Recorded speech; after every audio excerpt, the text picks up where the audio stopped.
Anderson County 911, what's the location of your emergency? Yes, come to McAllister Drive.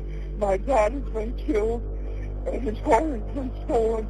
Okay, are you in the house with him? Yes, I'm in the house with him. Please. Okay, listen, can you tell me, is he still breathing? He's not breathing. He's not breathing. Oh my God. I'm so scared. I know, I understand. Listen, I've got people coming to you to help you, okay? Yeah, his body is really, really hard, and he's on fire. He's on fire? Yes, he's on fire.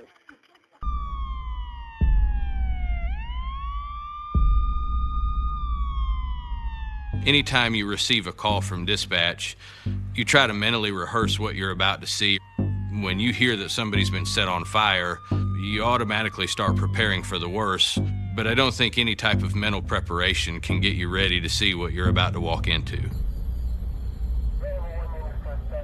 When I first arrived on scene, I noticed that the house was a 2-story farm-style house. When we entered the residence, the fire had gone out, but there was very thick smoke in the residence, so visibility was limited and it was also hard to breathe. There was some cabinets that were open and the residence was in disarray, so I think you could conclude it was potentially a robbery or a burglary that had occurred.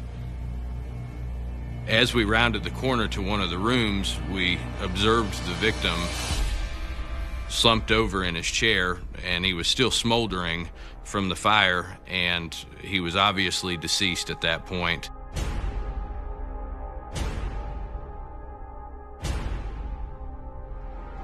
Once we located him, our job is to work past him and to try to clear the rest of the residents to make sure there aren't any threats or any other victims that could be saved.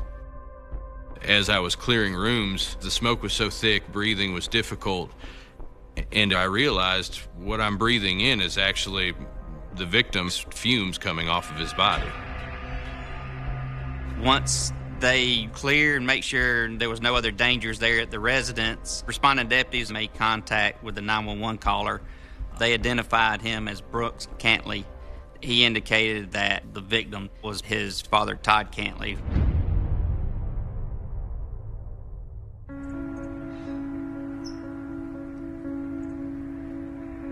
Todd was a very gentle soul. He liked photography, he liked tennis.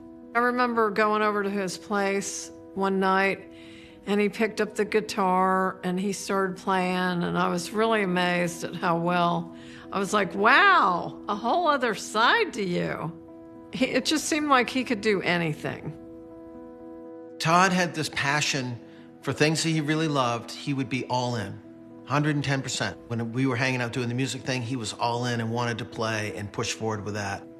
When he had his children, he was the same way that way. He was all in with his family and would commit his entire being to the well-being of his kids.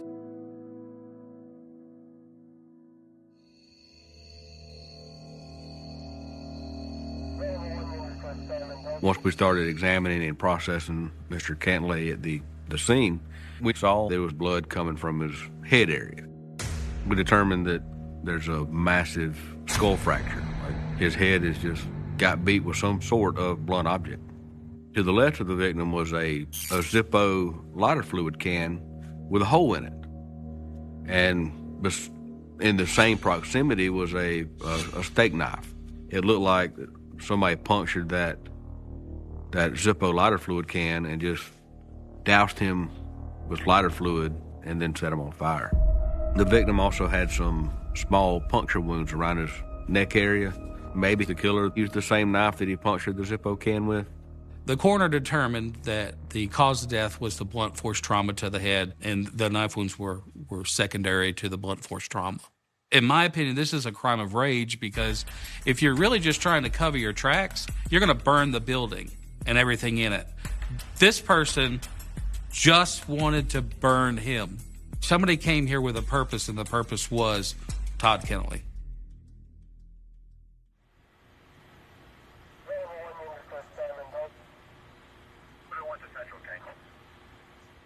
Brooks Cantlay told us that he was with his father that evening, and sometime during the evening he got tired and left his father downstairs watching television. And he said sometime during the night he woke up and heard 3 loud bangs. He assumed that those bangs were just his father hitting the remote against the coffee table.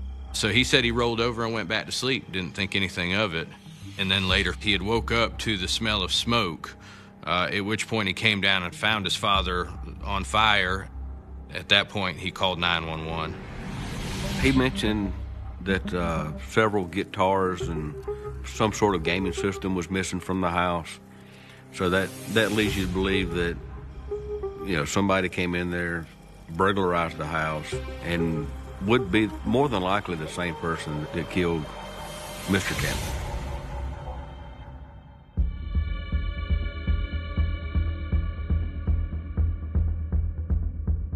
Whoever did this has armed themselves with a firearm. Anytime that we believe somebody is armed, that's even more urgency for us. That kind of raises the stakes for everybody.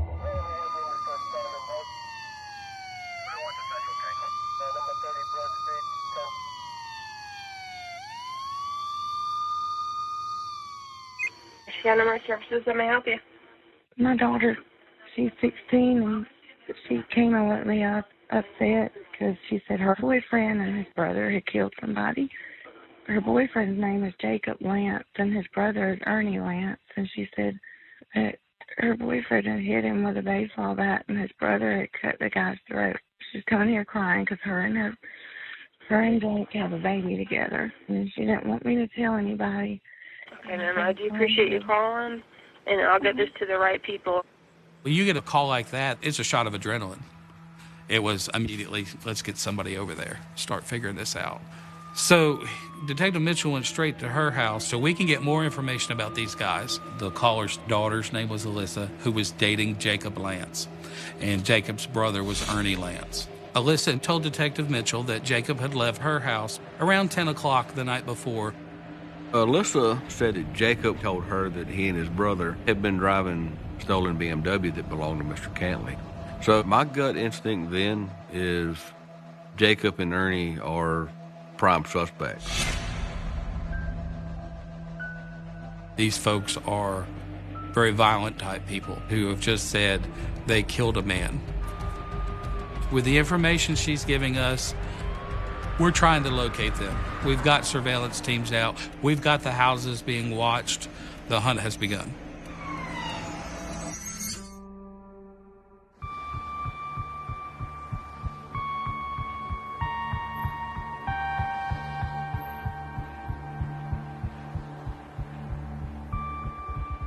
The car was found in a little fielded gravel area, kind of off the beaten path. If you're not going to go out there and look for it, you're not going to see it. We're pretty confident it was Jacob and Ernie. They've had their fun with the car. Now it's time to get rid of it. Also, they tried to set it on fire. They're trying to cover their tracks. Luckily for us, they're very bad arsonists. The car is not burned. The rag that they put in the gas tank burnt, but the car did not. We've got something now in hand to bring them into the office. We're not at a point where you voluntarily come and talk to me. We're at a point, I've got a warrant for your arrest. Let's bring you to the office.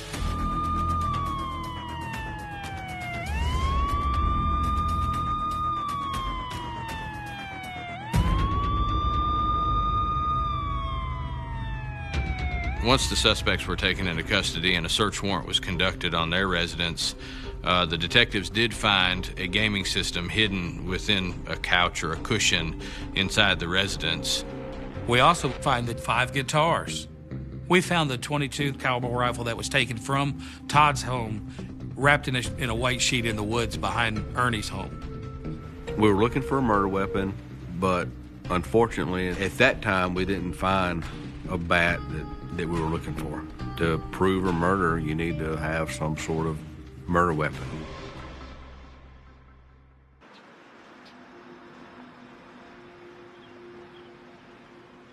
Both Ernie and Jacob were transported separately to our holding cells at the sheriff's office. The biggest challenge at this point is trying to identify which brother did what and what exactly happened at the crime scene.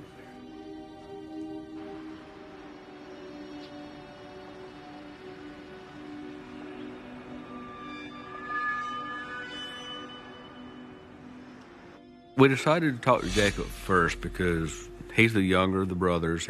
At the time he was 19. We figured that he would be easier to talk to, break down, so to speak, during the interview.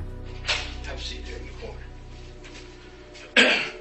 You'll get some family members that I'm not going to say nothing because that's my brother. So you've got to feel that out. How much do they really care about each other? What is the dynamics of that family? Let's get what we can get out of Jacob, which will help us then to go and sit with Ernie. Investigator Mitchell will be in here in just a second, okay? My name's Tracy Cobb, one of the investigators from the Sheriff's Office, too. I got freezing in here, man. I'm glad you ain't got me cuffed. I got to put them on. Yeah, this is Nathan Mitchell, man. Lead investigator.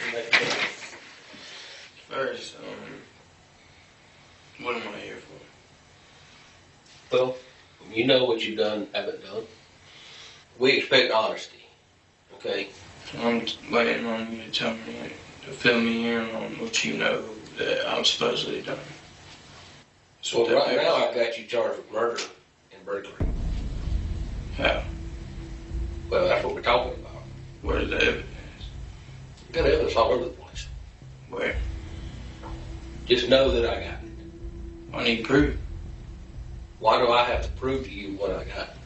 Because if you don't have real evidence, then I shouldn't be locked up. If I don't have real evidence, you won't be sitting right here. He wanted to lead that interview. He's had time to think of, this is what I'm going to say, this is what I'm not going to say. I'm going to play them and see, what do they know? Well, we knew a heck of a lot.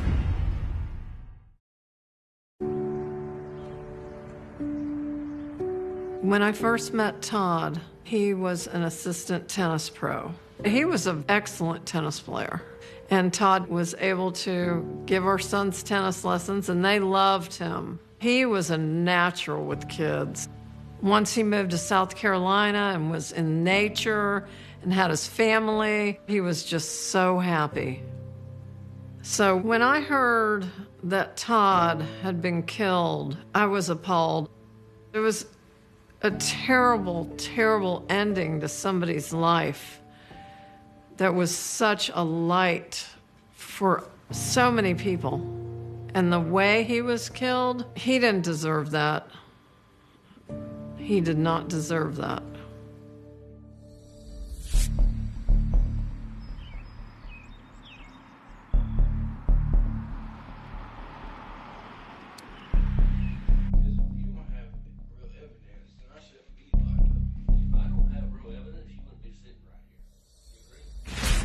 I wouldn't have probable cause to say you did what I say you did, you wouldn't be sitting here right now. Right? Well, I ain't done nothing. I wouldn't have stolen guitars at your house. I wouldn't have stolen guitars in your car. I got them from somebody. Who'd you get them from? Huh? Who'd you get them from? One of my buddies. Who? I ain't saying no names. I guess it's on you then, isn't it? How? You got it. It don't mean I killed somebody. It don't mean I ran up in somebody's house. I say it does. We never said he ran up in somebody's house. We said he's there for murder. You didn't say about running up in anybody's house. Mistake number one. We wanted to keep the dialogue open, keep him talking, because the more he talks, the better it is. Because he's telling us one thing, but he's putting himself in something else. Where were you last night? With my kid and my girlfriend. You were there all night last night, right? Yeah. See, I got alibis. Not really, you don't. Hold on.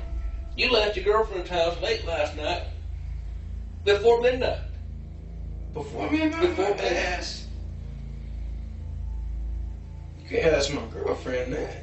I have. Do you realize we've talked to a lot of people, right? Yeah. This isn't the first one of these we've ever had. Yeah. Okay? People talk. people lead us in directions to go. We've gone in those directions. What they've told us has been fruitful. His mind is going 1,000 different directions. He's making mistakes. We're trying to capitalize on all of that. Don't let up now, because all he's going to do is pull it all back in together and get real defensive again. You've got him on his heels. Keep driving. So why don't you just quit telling the damn lies and let's talk about what really happened? Okay? So what happened? Where'd you go last night when you left your girlfriend's house? I went to my brother's, we drank some beer. And then what? Chill. And? Drank more. Where else you go? Where else did you go? Yeah, there's a lot you're leaving out. I'm not even there. You're leaving a lot out. How? Trip to Idaho, all kinds of places. When you partying with your brother, you're gonna go off a lot of places. Well, let's talk about the trip to Idaho then. What'd you go to Idaho for? Drink with my brother. Well, what time there did you get the BMW? What BMW? The one you took from Todd's house? The BMW. That didn't burn. This is the first time he's realizing it didn't burn. He's calm on the outside, but he's hit the panic mode on the inside. What do you mean the car didn't burn? I didn't know the car didn't burn. What did we leave in that car? What else do they have? You know, who talked? He's still trying to play that defensive posture, but he's starting to wake up a little bit now, like, oh, this is a little more serious. They know a little bit more than what I thought they did. I don't care if you tell us what happened or not. I can prove what all happened last night without you telling me. Okay?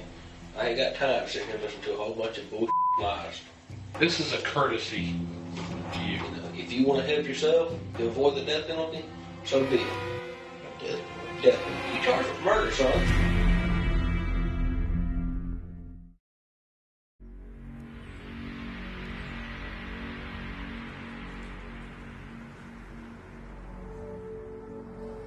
Death penalty, all kinds of, I just, murder. You know what murder is? Let's put that out there.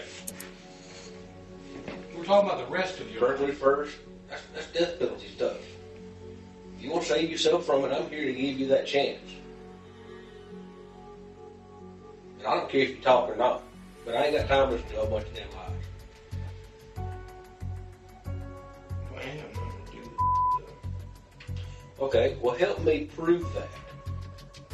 Give me some I can work with to go corroborate your statement to get you out of here if you didn't. Problem is, you ain't got nothing.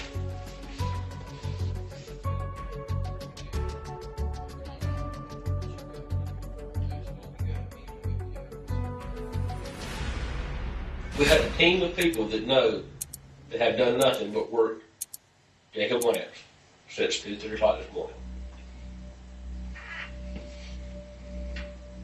Why is it all on me?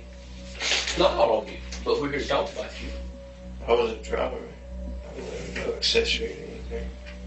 You was a driver. What did you drive and do? Did you get my brother Ernie's statement? Add it up. We're talking about you.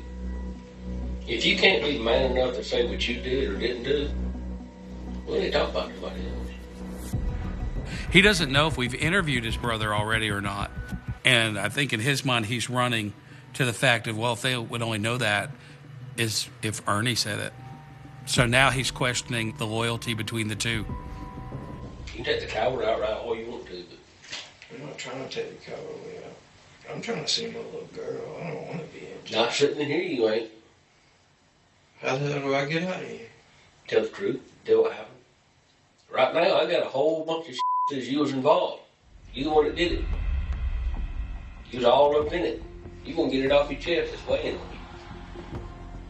I can see it. When his voice changed, his demeanor changed, his body language changed, it was all sinking in. He hasn't given any indication yet he's going to shut down, but you can go a little bit softer now. Just let him take a moment. At this point, you need to think about you and that child. I So yeah, I sell weed. Brooks, he's a regular customer for me. And he was buying some like 2 grams with a lot off of me. I gave it to him, he handed me the money, and then he said that I ripped him off. And his dad, about 2 weeks ago, he called and he just kept saying, I'm gonna get county on you. Martin, he was just making threats. All over some weed, man. And so, hey, he's like, I want this motherfucker out. So last night, I went and I was hanging out with Ernie, my brother. He was like, I'm down child support, I need money. We drank a couple beers, went to Brooks' house. We just stalking the house. We don't see nobody. Go around, look through the window. Brooks' dad, just sitting there. He ain't even hear us come in. And I'm just standing there. And Ernie's like, oh man, I want this TV, I want this gun, I want all this. So he just starts loading up. Y'all were whispering back and forth? Yeah. So, what all did you load up in the car? I know you had guitars. How many of those? 4 electric. 1 acoustic. What else? Xbox 360. Plasma screen TV. What else? 22 voltage rifle. Put it in the car. And he said, alright, I want you to handle this. He told me he's about to kill Todd. He wanted to take care of Brooks' dad because he's been threatening us. And we walked up the room, opened the door. And Brooks' dad looks at me. And my brother just started beating the out of him with a bat. Where'd the bat come from? It was my papa's bat. Did y'all take it with you, or was it already in the house? We took it with him. Okay. So you just started beating him with the bat? Yeah. And then Brooks' dad just like laying on the table like this. Yeah. And then like he's just like choking on his own blood. And he says, get out. And I said, okay. And he took his knife, stabbed him one time right here, and slit his throat. Where were you at when you did that? In the car. Because he told me to get out. So when they reenact certain moments, it tells you that I was there. You're not sitting in the car. You're in the house. You can't reenact something if you weren't there. At that point, I knew he was involved in it, but we want finality to this case, so we need all the pieces to this puzzle.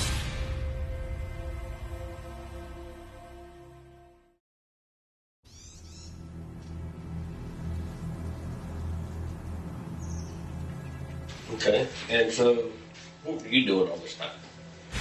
Standing there. Where? In the hallway, and then he told me to get out. Did you see the fire? Was he really setting on fire? That's what he already told me. I didn't see it. He was setting on fire? How bad? What did he look like? Show me a picture. I ain't taking no pictures. Why would you want to see a picture of that? I was just kidding. It was a joke. But anyway, what were we talking about again? When y'all left Brooks' house. where'd y'all go from there? I already said that I got the keys to this motherfucking car. He said, come on, drive it. I said, why the you gonna drive it? And then he said, to make the cops think it was a robbery and lead them off. Then we dumped it. I followed him out.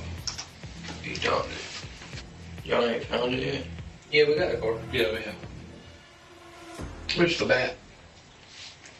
I don't know. He chunked it somewhere when we dumped the car. He chunked the bat. Where you dumped the car? Back in the pond. Positive? I didn't tell the bat or dump the car, so I wouldn't know. So how do you know it was in the trees? Because he ain't happy when he got back in the car. So you just know it's somewhere over there. So I'm still facing life. You're charged with murder and burglary first right now. Even with that, I just gave you. Yeah, that's done. That's why you're sitting here. I didn't kill him. But you was there, you could have stopped it. Oh, gosh. Next question. Anytime you call 911, why would I call 911 on my brother? Would you call 911 on your brother? If he killed somebody? To avoid a murder charge? Probably. Yes. He thinks he's going to walk out of there when we're done. Not happening. You didn't steal a gumball. You've committed murder.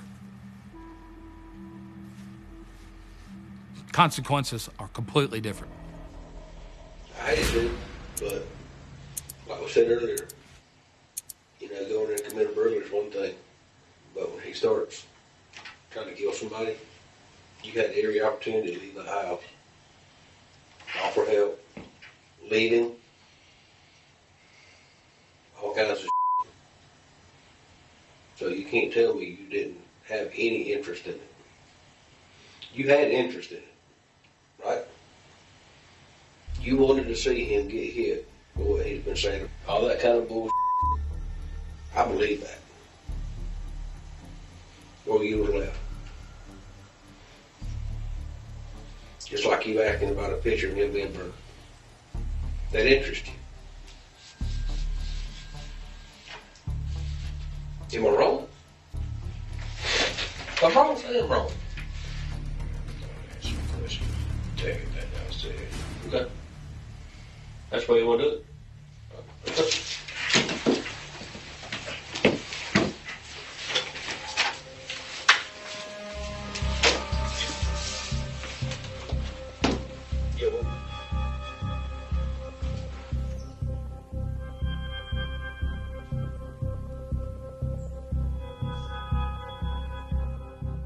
Come on, we'll have a seat over here.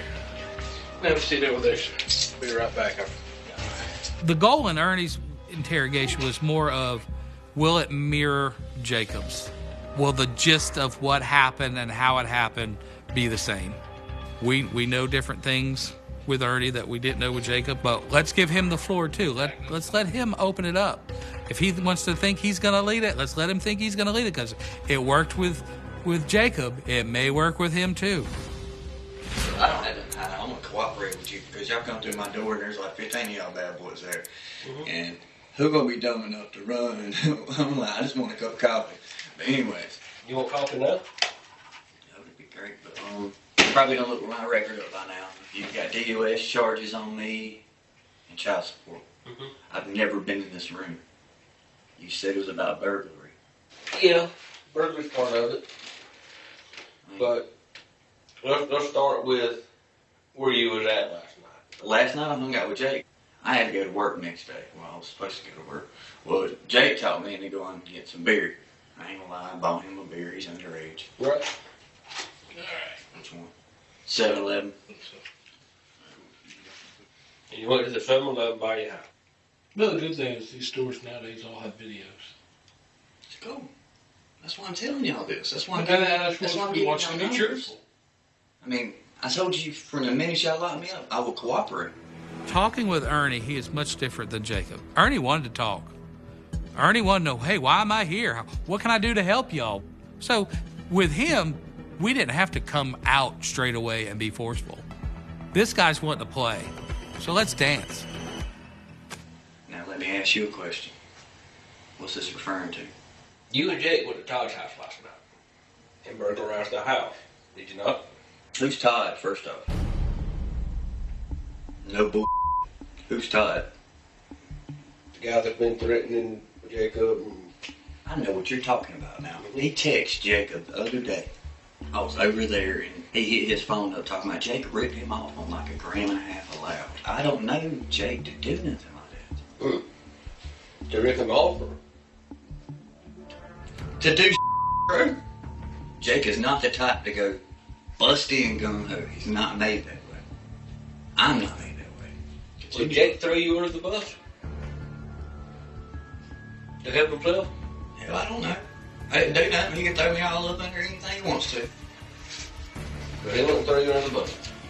He wouldn't sit right there in that seat and say, it wasn't me, it was me.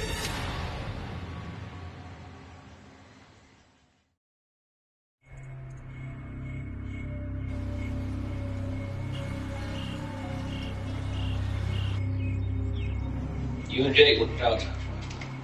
I need to know what happened in the house. Who did what? Like I told you, I didn't go to his house. You wasn't there. I wasn't at his house. So it was Jake and who? It wasn't Jake, nothing. Jake was with me yesterday evening. That's what I just told you. So Jake was with you, so that means you and Jake was at Todd's house. Now you're turning my words, boss man. I'm going to simply tell you I was not at that MFer's house, is what I'm telling you. I knew that Ernie had a strong sense of brotherhood. That's my family. But Jacob had already threw him under the bus, and we know they're together. Ernie took his knife, stabbed him one time right here, and slit his throat. And so there's a time where you have to shift gears, turn up the heat, try to get the rest of it out as far as what the truth is. I don't have time to play games. I'm not trying to play games with you, but I don't have time to come in here and lie and just hope that you're going to tell me the truth. Well, how did Jake and Ernie get brought into it? Is my whole thing. What the did I do? Well, Todd's house got robbed. Robbed him of a bunch of guitars, a TV, Xbox, stuff like that.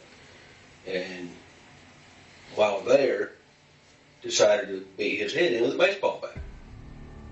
What? And as if that wasn't good enough... You accusing me of this? I'm not accusing you. I got enough that says that you were there. I didn't hit nobody. I didn't steal nothing. You understand the severity of this? It's very serious is what it is. You ain't lying. Like I said, I had a whole team of detectives working on the Jake and Ernie show. I ain't lying. That happened. I didn't do that. Who didn't? I don't know. It was not me, though. So why is Jake sitting right there saying, I didn't do it, Ernie did? I swear to you, I did not hurt nobody. I did not steal. If y'all got the Ernie and Jake show going on, y'all do y'all thing, man. And I ain't trying to be a smart ass, but I'll answer everything you want. But when you brought that hurting a man... Just hurting, killing him. He's dead. I wouldn't do that. Because that is no freaking joke. And that's one sin you cannot pass. And that is something serious to me. Serious to us, too? I understand, sir. That's your job's job. I don't know what you want me to say. Because I'm not going to admit to nothing I didn't do. Oh, well. Well, I'll check on something right quick. Okay. Be right back. Yes, sir. Why did you walking off? Would y'all sit here and tell me something?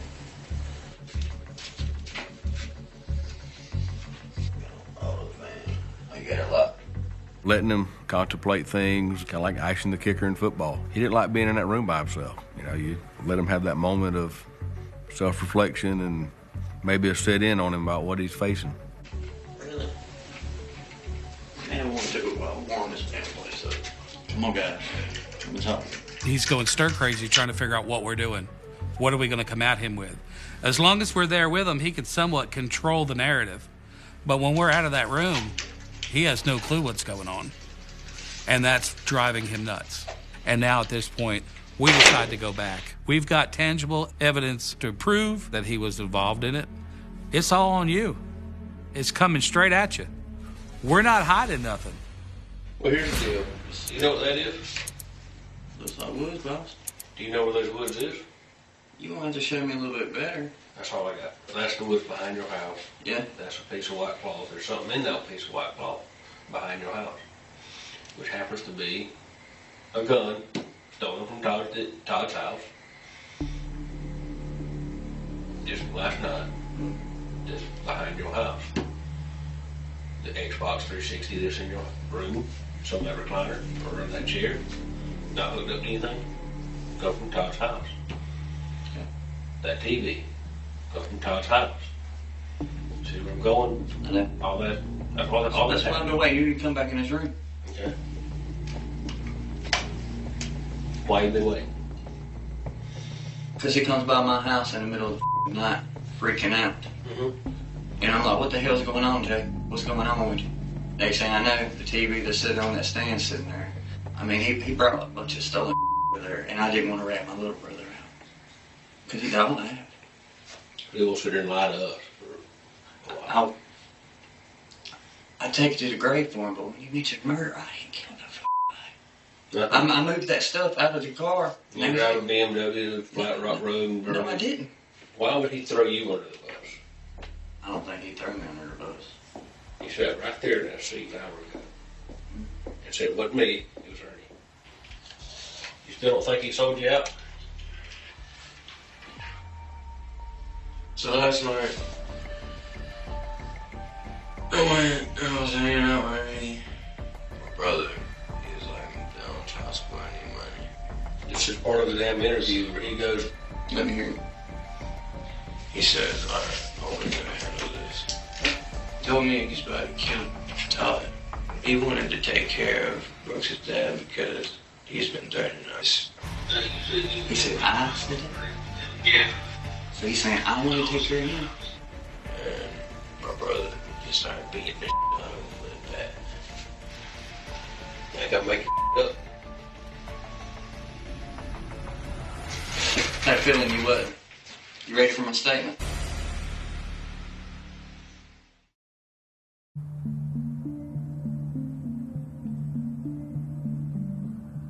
Tell you something. He brought that up about I hit that man. No, this is the God honest truth I'm telling you now. I helped pack that stuff up for him. About that time, he's like, let's go do this. He had my papa's Louisville slugger. Hits the back, goes up in the goes to busting door. I said, no, Jake, we're done. We're done. I swear to God, I sat there and I looked at him. I said, Jake, we got the stuff. Jake pops the door open. That dude said, you need to get the out of my house. And Jacob starts wailing. All I could do was pull on him, man. I don't know if he still got a mark on his neck or not, but I was trying to pull him. Stop. Stop. I don't want to rat my little brother out. He threw you under the bus. That's why I played hard, because that's what you're supposed to do, right? But I don't know. I wouldn't go down for my brother. I'm not after saying that bull. You know, where's the bat? Huh? The bat. I don't know where the bat is. Well, you said you threw the bat where the car got burnt. Apparently, I done everything. Who set it on fire? What? Who set the man on fire? I didn't say no man on fire. Are you for real? Yes, sir. It gets worse? Yes, sir. Yeah. I didn't set him on fire. That's why he asked who. Jake was in there for a couple more minutes. But when we was pulling our driveway, I didn't see no fire or nothing. He set him on fire. He doused him up.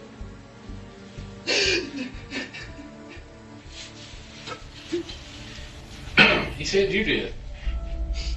Well, it sounds like to me he wasn't up a getaway driver out of that video. You know what I mean? That's what he tried That's to what he does. Yeah. If that little ass gets off on this bull after all his mastermind. He ain't getting off on it. In South Carolina, they had to run his hand off. Me and him go to rob a liquor store. I'm driving. He robbing. Yeah. I get charged. Handle one, handle all. So ultimately, they both confessed that the other killed Todd. They pointed the finger at each other. Whether Jacob swung the bat or Ernie swung the bat, it doesn't matter because they're both there. Either one of them could have stopped it. At the end of the day, I knew that we had what we needed to go forward.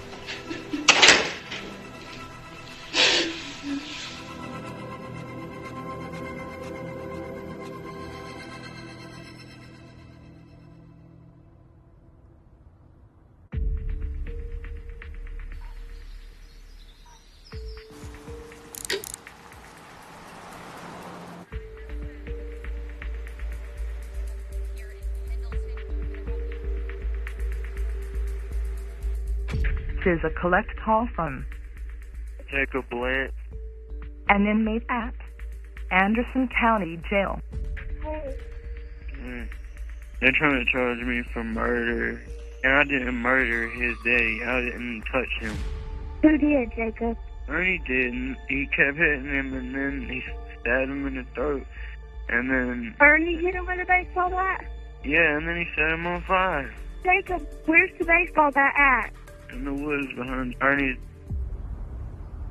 That's when we got a team together and went to go search the woods behind Ernie's house. We ended up finding the bat. And we got our murder weapon.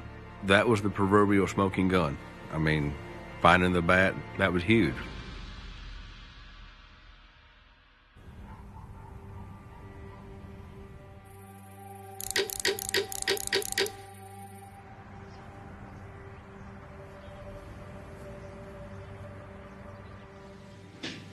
At the end, Jacob and Ernie Lance both pled guilty to 2 counts of manslaughter, burglary, and third-degree arson. Neither one of them took ownership.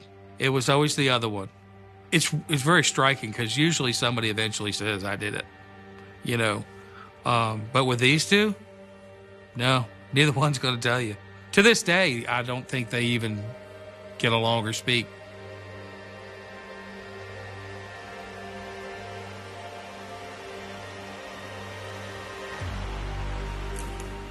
It's a victory for us because, yes, we got 2 murderers off the street, but it doesn't scratch the surface of what occurred, how violent it was, what they did to Todd, and the fact that Brooks will never have his dad again.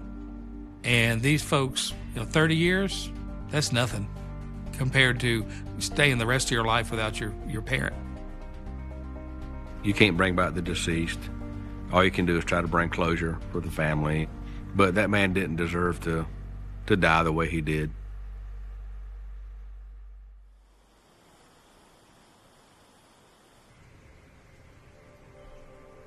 If Todd was here today and he walked in this room, I know that we would just go right into talking about music, family, the old days, and then we'd want to hang out and do some jamming. I know that's where that would gravitate towards. It's important to remember Todd because he was somebody's father, somebody's friend, somebody's son, and he brought joy to people. The phone call that every family fears never came. There was no warning. No final goodbye. No explanation. Just silence.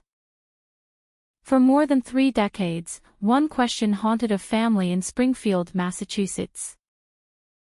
Who killed Celestina Perez? A young mother of 4. A woman whose life was supposed to continue with ordinary mornings, family dinners, and the laughter of children growing up around her. Instead, her story became one of the thousands of cold cases that disappear into forgotten files, buried beneath years of unanswered questions and fading memories. But some secrets refuse to stay buried. Because in the world of criminal investigations, time does not always erase the truth. Sometimes, time preserves it. And after 31 years of uncertainty, a single piece of evidence would finally speak. A tiny biological trace left behind at the crime scene would reveal the identity of the man who had remained hidden for decades. But before investigators discovered his name, before science reopened a case that many thought would never be solved, there was only a young woman whose life ended in a place where nobody expected danger to find her. Springfield, Massachusetts. June 1995. A city moving through an ordinary summer. The streets were familiar. The neighborhoods were filled with families.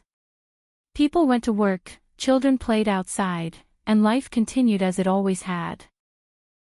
But beneath that normal surface, a horrifying crime was about to leave an entire community searching for answers.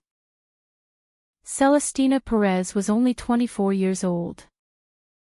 She was a mother of 4 young children. To those who knew her, she was not just a name in a police report. She was a daughter. A friend. A mother whose entire future disappeared in a single violent act. The morning of June 2, 1995, two men walking through Gordonville Park in Springfield's Lower Liberty Heights neighborhood made a discovery that would shock the community. Hidden in a ravine near Genesee and Warwick Streets was the body of Celestina Perez. The peaceful surroundings of the park had become the location of a devastating crime. Authorities immediately began investigating. The scene told detectives that this was not an accident. This was a homicide. The medical examiner determined that Perez had died from strangulation, along with additional blunt force trauma to her head. The questions began immediately. Who had attacked her? Why was she targeted? Was this a random act of violence, or was there a connection between the victim and the person responsible? At the time, investigators had no easy answers. There was no confession. No obvious suspect. No witness who could point detectives toward the person who had taken Celestina's life. The investigation moved forward with urgency.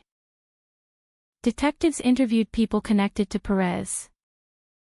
They searched for information about her final hours.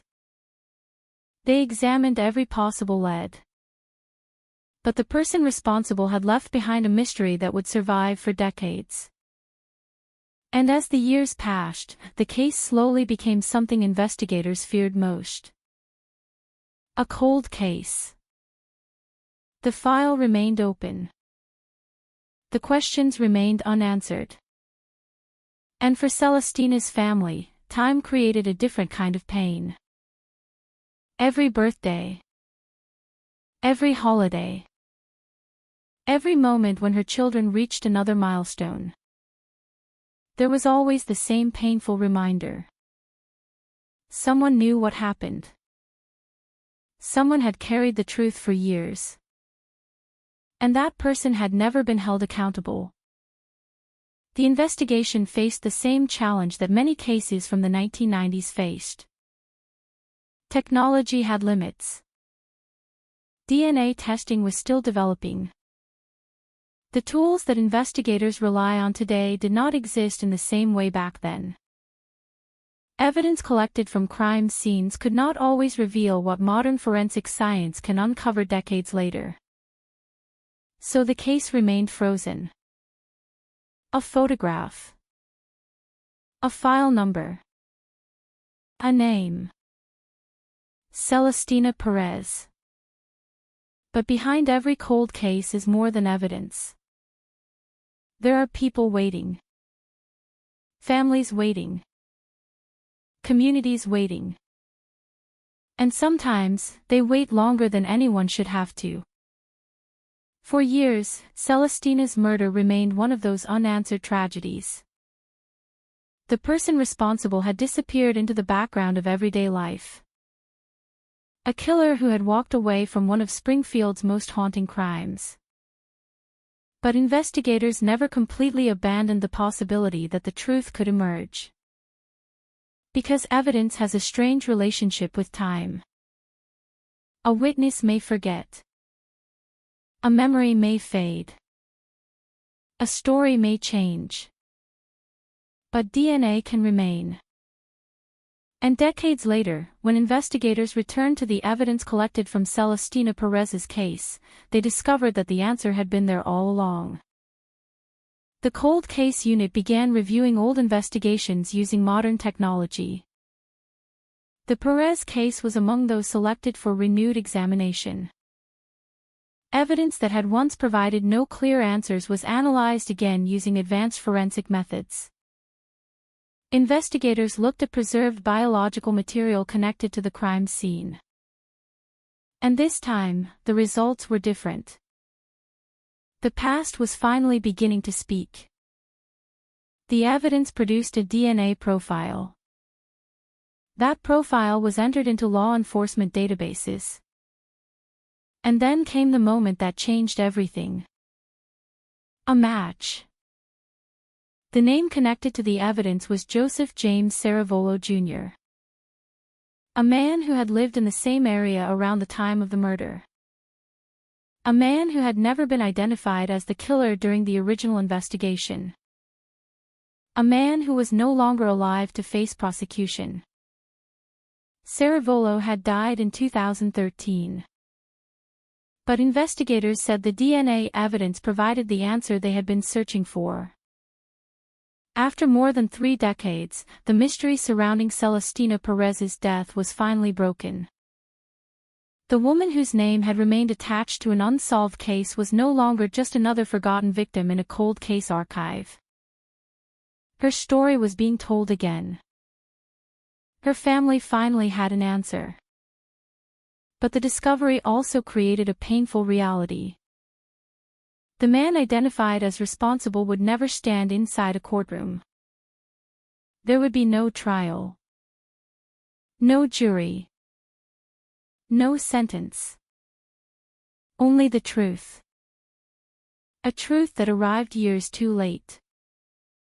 Because justice is not always measured only by convictions. Sometimes, justice begins with knowing what happened. Knowing who was responsible.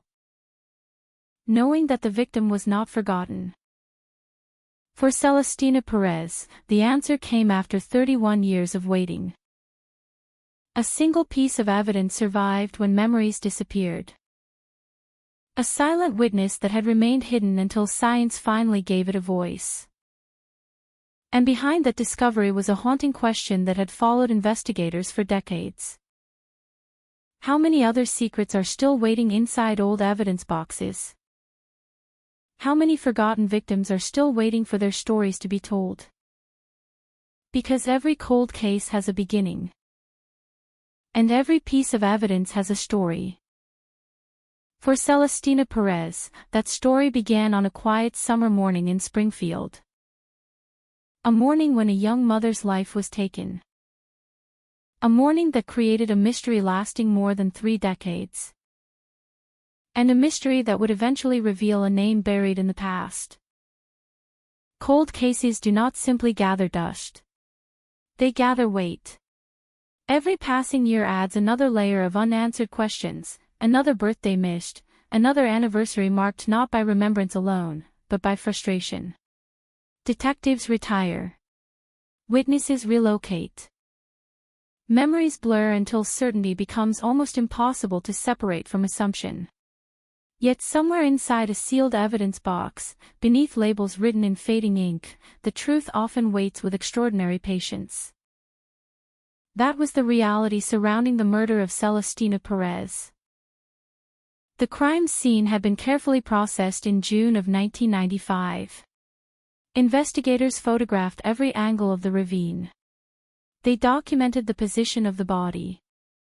They searched the surrounding brush for footprints, discarded clothing, cigarette butts, fibers, anything that could establish a timeline or identify a suspect. Every homicide investigation begins with the same principle: the victim cannot speak, so the scene must tell the story instead. The landscape itself offered few favors. Gordonville Park was not an isolated wilderness, but it contained wooded areas and uneven terrain capable of concealing both a victim and the person responsible. Depending on the time of day, someone could move through portions of the park without immediately attracting attention. Investigators examined possible routes into and out of the area, trying to determine whether Celestina had been killed there or transported after her death. The distinction mattered. If she had been murdered elsewhere, detectives needed to identify the original crime scene. If she had died in the park, then the killer had chosen a location that balanced concealment with familiarity. Neither possibility immediately produced answers. The autopsy established the brutality of the attack. Celestina had been strangled. She had also suffered blunt force injuries to her head. The combination suggested a violent confrontation rather than an accidental death. Detectives considered whether the killer had attempted to silence her, control her movements, or ensure that she could not survive. Every injury became part of a larger puzzle, one that forensic pathologists and homicide investigators tried to reconstruct without ever having witnessed the crime itself. Violent crimes often leave behind two separate stories. One belongs to the victim. The other belongs to the offender. Investigators spend months, sometimes years, trying to discover where those stories intersected. Who last saw Celestina alive? Who knew where she would be? Who had reason to encounter her during the hours before her death? The answers were not immediately obvious. Police began the painstaking process of interviewing relatives, friends, acquaintances, co-workers, and anyone else who might have crossed paths with her. Detectives retraced her known movements as carefully as possible. Every conversation became a potential lead. Every recollection, however small, was documented. Sometimes the smallest observation, a vehicle parked in an unusual place, a brief encounter, an unfamiliar face, can later become the critical detail that solves a homicide. This time, those details refused to come together. Leads arrived. Some appeared promising. Others collapsed almost immediately. Rumors spread through neighborhoods faster than confirmed facts. As often happens after a shocking murder, speculation filled the gaps left by uncertainty. Residents wondered whether a stranger had entered the community. Others feared someone local had committed the crime and continued living among them unnoticed. Parents became more cautious. Ordinary routines suddenly felt different. Parks that once represented recreation acquired an unsettling reputation. Fear changes communities in quiet ways. People begin looking over their shoulders. Children receive new warnings. Even familiar streets seem less familiar after violence intrudes. For Celestina's family, however, fear was overshadowed by grief. They were not simply following news reports. They were living inside the investigation. Every telephone call carried the possibility of new information. Every visit from detectives raised hopes that an arrest might finally be near. Those hopes were repeatedly followed by disappointment. As weeks became months, investigators confronted an increasingly difficult reality. The homicide had generated significant effort but very little certainty. There was no confession. No eyewitness capable of identifying the attacker. No physical evidence strong enough, using the technology available in 1995, to point conclusively toward a single individual. The investigation remained active, but momentum gradually slowed. Cold cases rarely become cold overnight. Instead, they cool one unanswered question at a time. Each promising lead that fails leaves detectives with fewer places to search.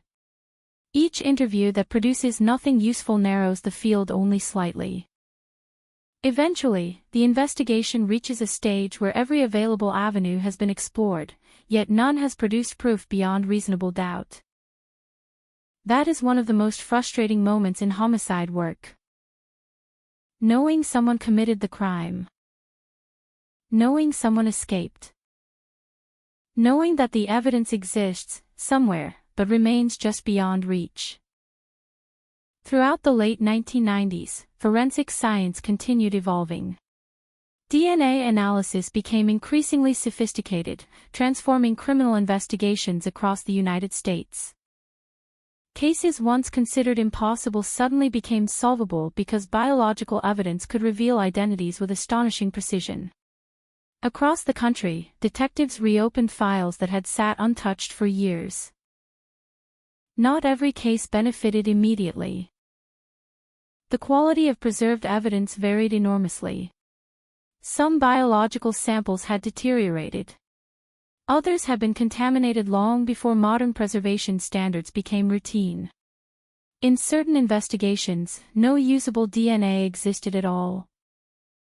Whether a cold case could be revived often depended on decisions made decades earlier by crime scene technicians who had no idea how advanced forensic science would eventually become.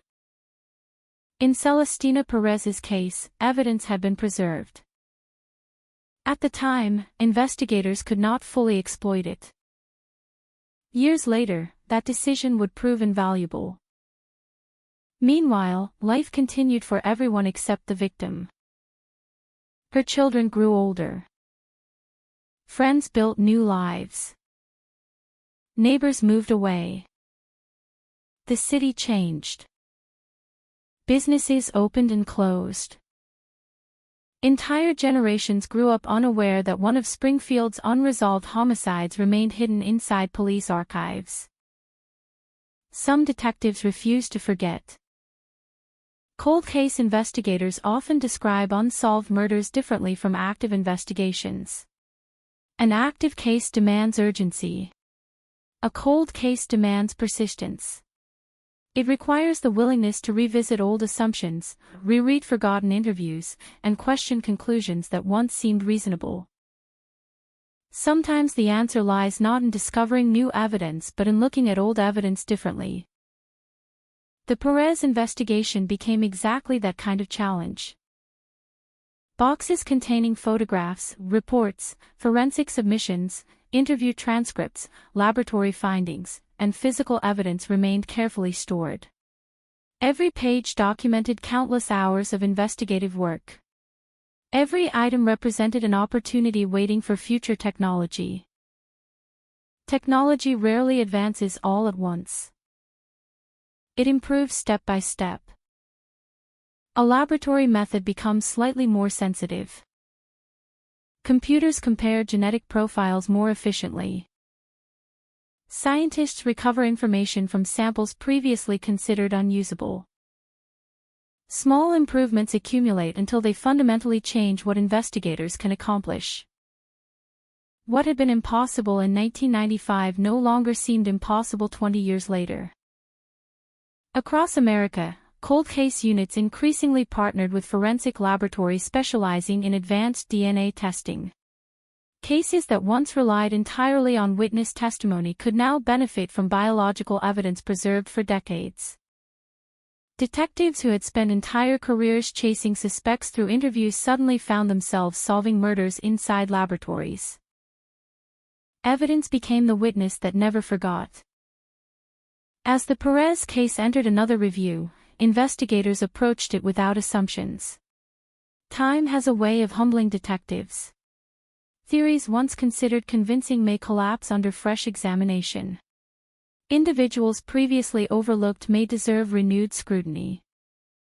Every unsolved homicide carries the possibility that the original investigation missed something, not because detectives lacked dedication, but because they lacked tools. The renewed examination focused heavily on forensic evidence collected in 1995. Scientists revisited biological material using techniques unavailable when the murder occurred. The goal was simple. Extract every possible piece of information. Leave nothing unexplored. Modern DNA profiling requires astonishingly small quantities of biological material. Samples once dismissed as insufficient can sometimes produce complete genetic profiles. Laboratory analysts work under carefully controlled conditions, eliminating contamination while maximizing the amount of usable information recovered. The process is meticulous. There are no dramatic breakthroughs inside the laboratory. No detectives suddenly shouting that the case has been solved. Instead, technicians repeat procedures with extraordinary precision. Machines process genetic markers. Computers compare numerical patterns.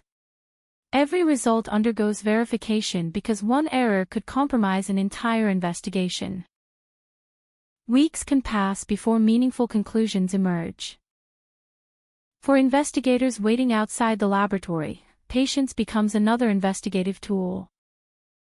Then, eventually, numbers become names. Unknown DNA becomes an identifiable individual. Evidence stops being anonymous. It begins pointing toward a human being. That possibility lingered quietly over the Perez investigation. Detectives understood that a successful DNA profile might change everything. It might identify a suspect. It might eliminate previous persons of interest.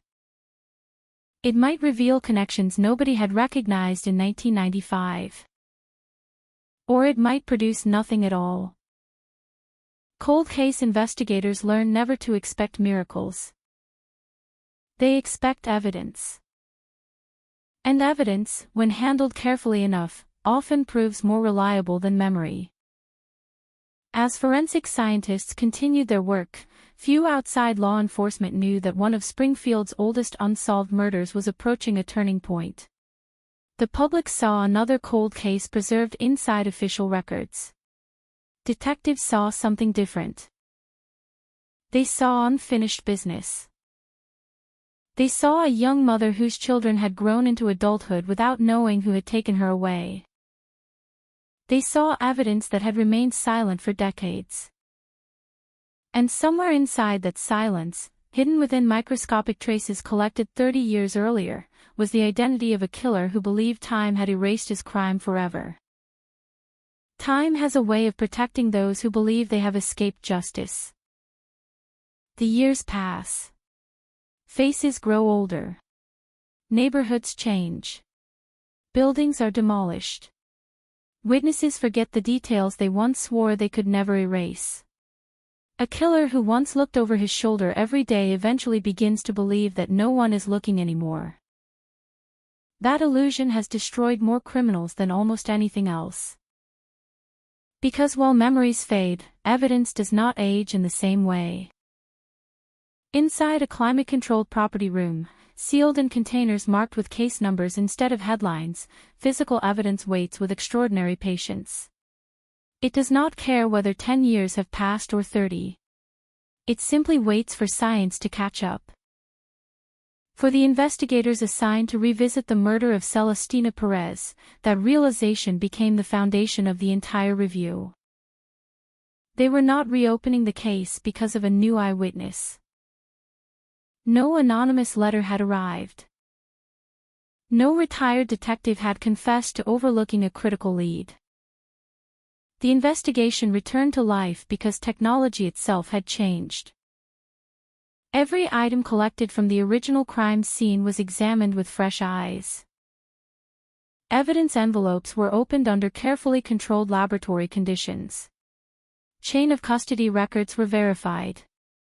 Analysts reviewed documentation created in 1995, comparing it with modern forensic standards. Even the smallest inconsistency mattered. Every sample had to be authenticated before any conclusions could be trusted. Cold case investigations often resemble archaeology more than traditional police work. Nothing moves quickly. Every layer is uncovered carefully. Every discovery is documented before investigators move to the next. The smallest mistake could compromise decades of preservation. Laboratory specialists focused on biological material recovered during the original investigation. Advances in DNA analysis had transformed what scientists could extract from samples once considered too limited to provide meaningful results. Genetic profiles that would have been incomplete in the mid-1990s could now produce significantly more information. The work required extraordinary precision. Machines amplified microscopic fragments of DNA. Analysts compared genetic markers across multiple testing stages. Quality control procedures were repeated again and again to eliminate the possibility of contamination or laboratory error. Nothing about the process resembled television crime dramas. There were no dramatic countdowns. No flashing computer screens instantly identifying a suspect. Instead, there was patience. Hours became days. Days became weeks. Scientific certainty cannot be rushed. Investigators waited. Every phone call from the laboratory carried the possibility of disappointment. Sometimes evidence produces only partial profiles. Sometimes degraded samples reveal nothing useful. Sometimes decades-old biological material has simply deteriorated beyond recovery. No detective assumes success until the data proves it. Then, one day, the laboratory produced something investigators had been hoping for since the review began. A usable DNA profile. Not speculation. Not probability. A genuine genetic profile capable of comparison. That profile represented something extraordinary. For nearly 3 decades, the person responsible for Celestina Perez's death had existed only as an unknown individual hidden behind unanswered questions. Now, for the first time, science had transformed that unknown into measurable genetic information. The next step was both simple in theory and enormously significant in practice. The profile would be compared against available law enforcement DNA databases. Computers would search for corresponding genetic patterns. Millions of records. Countless comparisons. Investigators understood the possible outcomes. There might be no match. The offender might never have entered the criminal justice system. The DNA might belong to someone unrelated to the homicide. Or the database could identify a person whose connection to the case had remained invisible for decades. Nobody in the investigation allowed themselves to predict which outcome would occur. Cold cases have a way of humbling optimism. The comparison began. Then came the notification. A match had been identified. The name attached to the DNA profile was Joseph James Saravolo, Jr. For investigators, moments like this are strangely quiet. There is no celebration. No applause. Only concentration. Because identifying a name is not the end of an investigation. It is the beginning of an entirely new one. Detectives immediately shifted their attention towards Saravolo. Who was he? Where had he lived in 1995? Did he have any documented connection to Celestina Perez? Had investigators encountered his name during the original inquiry? Every answer created new questions.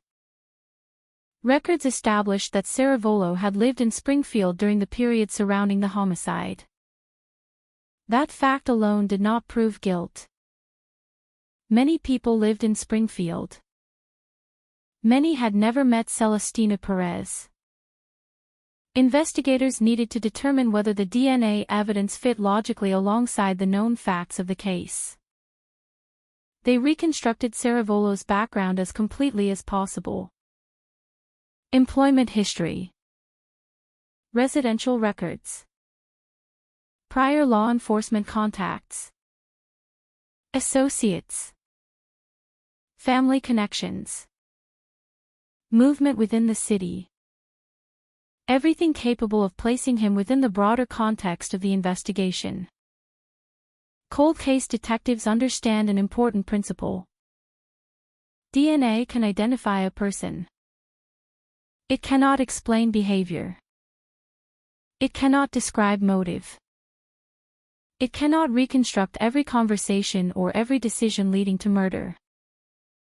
That work still belongs to investigators. As detectives assembled Saravolo's history, another discovery changed the emotional landscape of the case. Joseph James Saravolo Jr. was dead. He had died in 2013. More than a decade before investigators identified him through forensic evidence. The realization carried enormous consequences.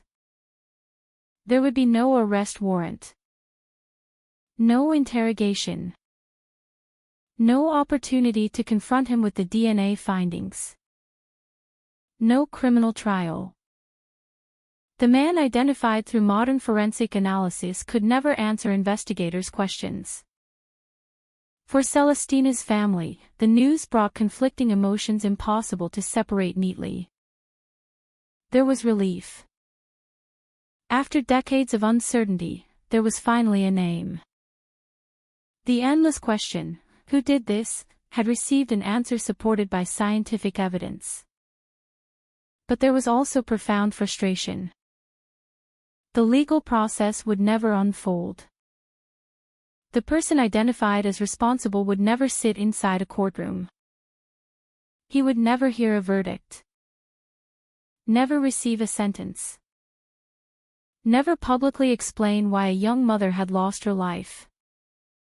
Justice had arrived, but in an incomplete form. For detectives, this outcome is one of the harsh realities of long-term homicide investigations. Time sometimes solves crimes. Time also protects offenders from prosecution through death. Every year a cold case remains unsolved increases that possibility. The investigation continued despite Saravolo's death. Authorities needed to ensure every conclusion rested on solid evidentiary foundations. DNA alone represented powerful evidence, but investigators reviewed every available document once again. Old reports were compared against the new forensic findings. Timelines were reconstructed. Locations re-examined. Witness statements reconsidered through the lens of the identification. Sometimes new evidence transforms old information completely. A detail once considered meaningless suddenly becomes significant. A forgotten interview acquires entirely new relevance. Investigators scrutinized everything. Not because they doubted the DNA. Because homicide investigations demand certainty. Public confidence depends upon it. The decision to identify Saravolo publicly required careful consideration. Law enforcement agencies understand the responsibility attached to naming someone as the perpetrator of a homicide, particularly when that individual cannot defend himself in court because he is deceased. Every conclusion had to withstand scrutiny. Every procedural step had to be documented. Every forensic result independently verified. Only then could investigators confidently inform the family that the case had finally reached its conclusion. For the detectives who had inherited the investigation from earlier generations of investigators, the moment carried unique significance. Many of the original officers were no longer active. Some had retired years earlier. Others had passed away themselves. The case had outlived careers.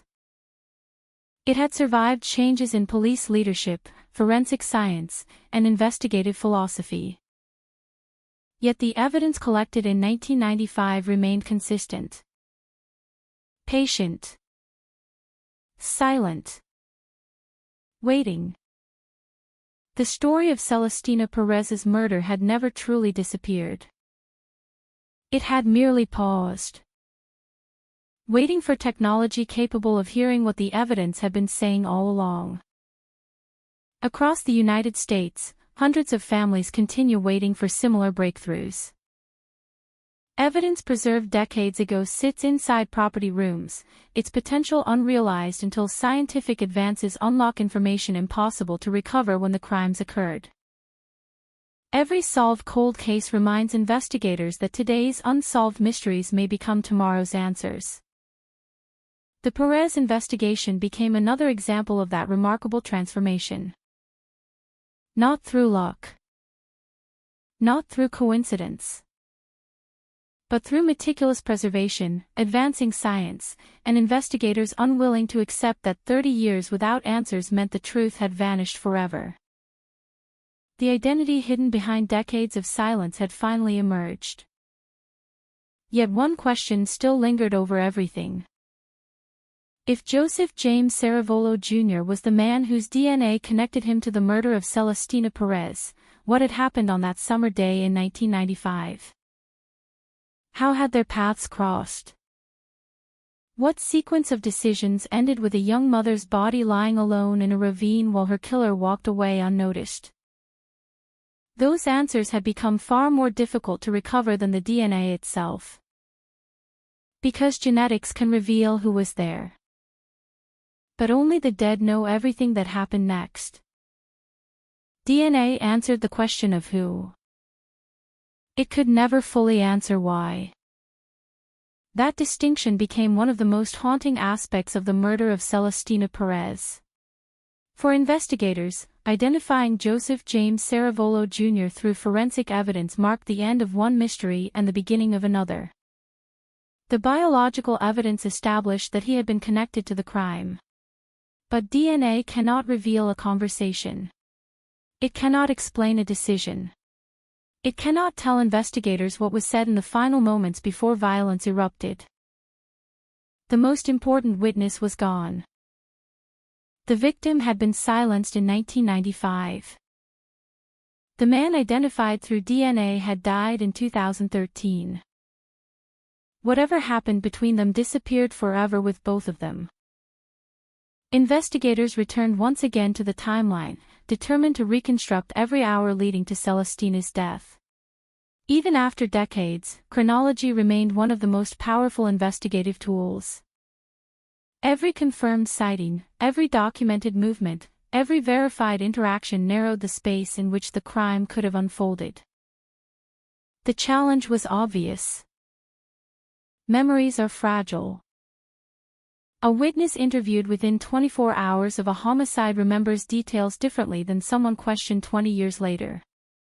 Human memory is not a recording. It changes. Faces blend together. Dates become uncertain. Small conversations disappear altogether. That is why experienced homicide detectives rely less on recollections than on facts that can be independently verified. Police reports. Employment records. Telephone logs available at the time. Addresses. Vehicle registrations. Medical findings. Physical evidence. These become the framework around which the story must be rebuilt. Investigators reviewed every documented movement associated with Celestina Perez during the period before her death. They examined where she had been seen, who had interacted with her, and what was known with certainty rather than assumption. The reconstruction was necessarily incomplete. Some hours remained unaccounted for. Some encounters were never documented. Some opportunities for information had vanished with the passage of time. This is one of the cruelest realities of cold cases. Every year that passes quietly destroys evidence that no laboratory can preserve. Conversations disappear. Receipts are discarded. Businesses close. Surveillance footage, almost non-existent in 1995 compared with today, never existed to begin with. Digital footprints that modern investigators routinely examine, cell phone location data, social media activity, GPS records, cloud backups, were simply unavailable. The investigation belonged to another era. An era when detectives depended far more heavily on interviews than algorithms. That made the preserved forensic evidence even more extraordinary. It had survived when almost everything else had not. As investigators studied Saravolo's background, they searched for any documented relationship between him and Celestina Perez. Did they know one another? Had they crossed paths previously? Had mutual acquaintances unknowingly connected them? Those questions proved difficult to answer conclusively. Not every homicide begins with a long history between victim and offender. Some involve brief encounters that last only minutes. Others arise from chance meetings whose significance becomes apparent only after tragedy. Without testimony from either person, investigators could establish only what the evidence supported. They resisted speculation. Professional homicide investigations are built upon facts, not assumptions. When facts become scarce, discipline becomes even more important. Public curiosity naturally filled the gaps.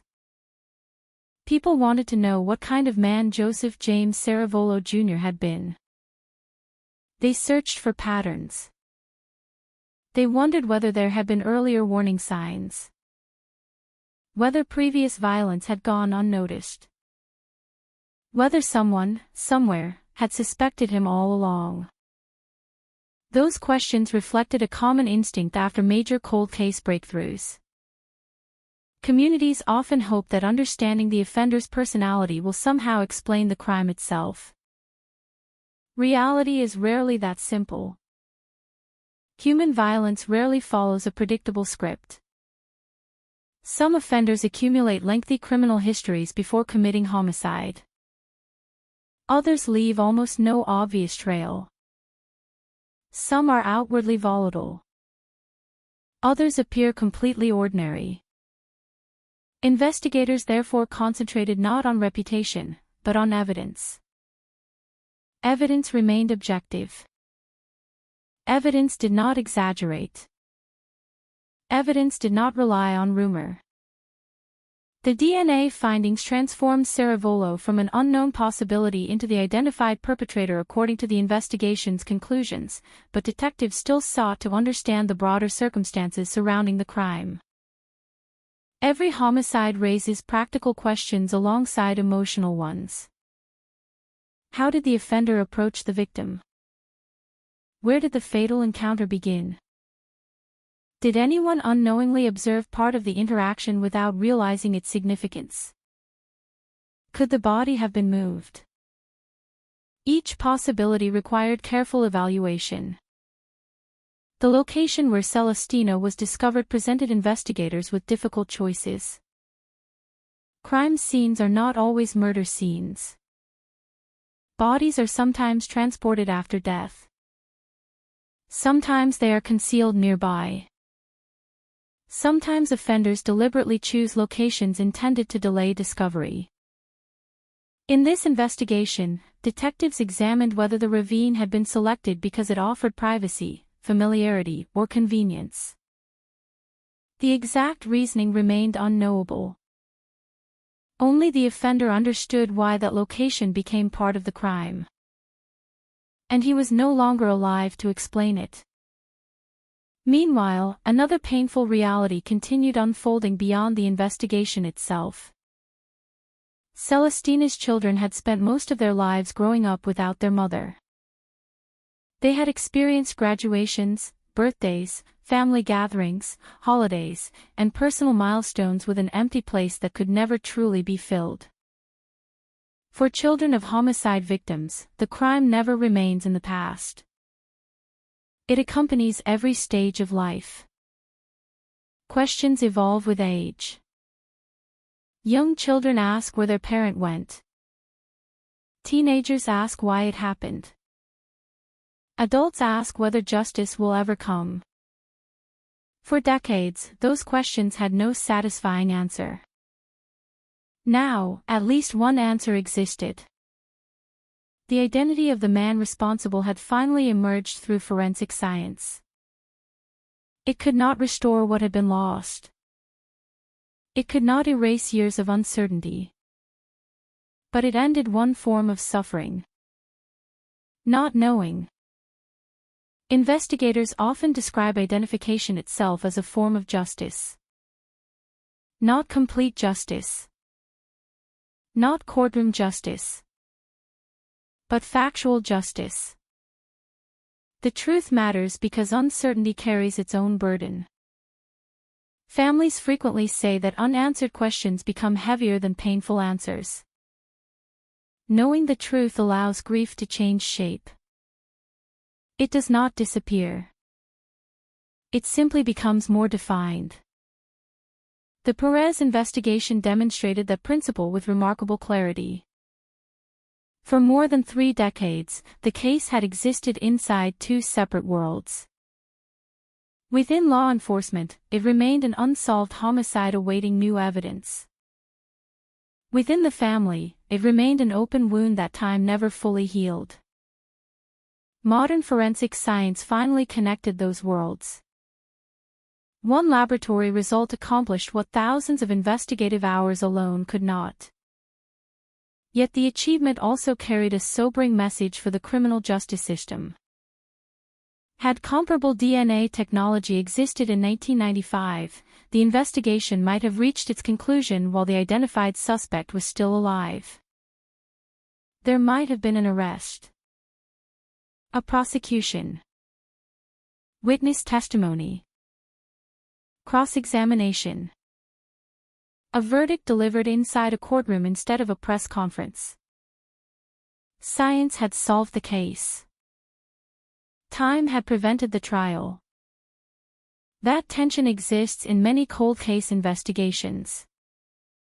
Every breakthrough is also a reminder of how long justice sometimes takes to arrive. Detectives who specialize in unsolved homicides understand this better than anyone.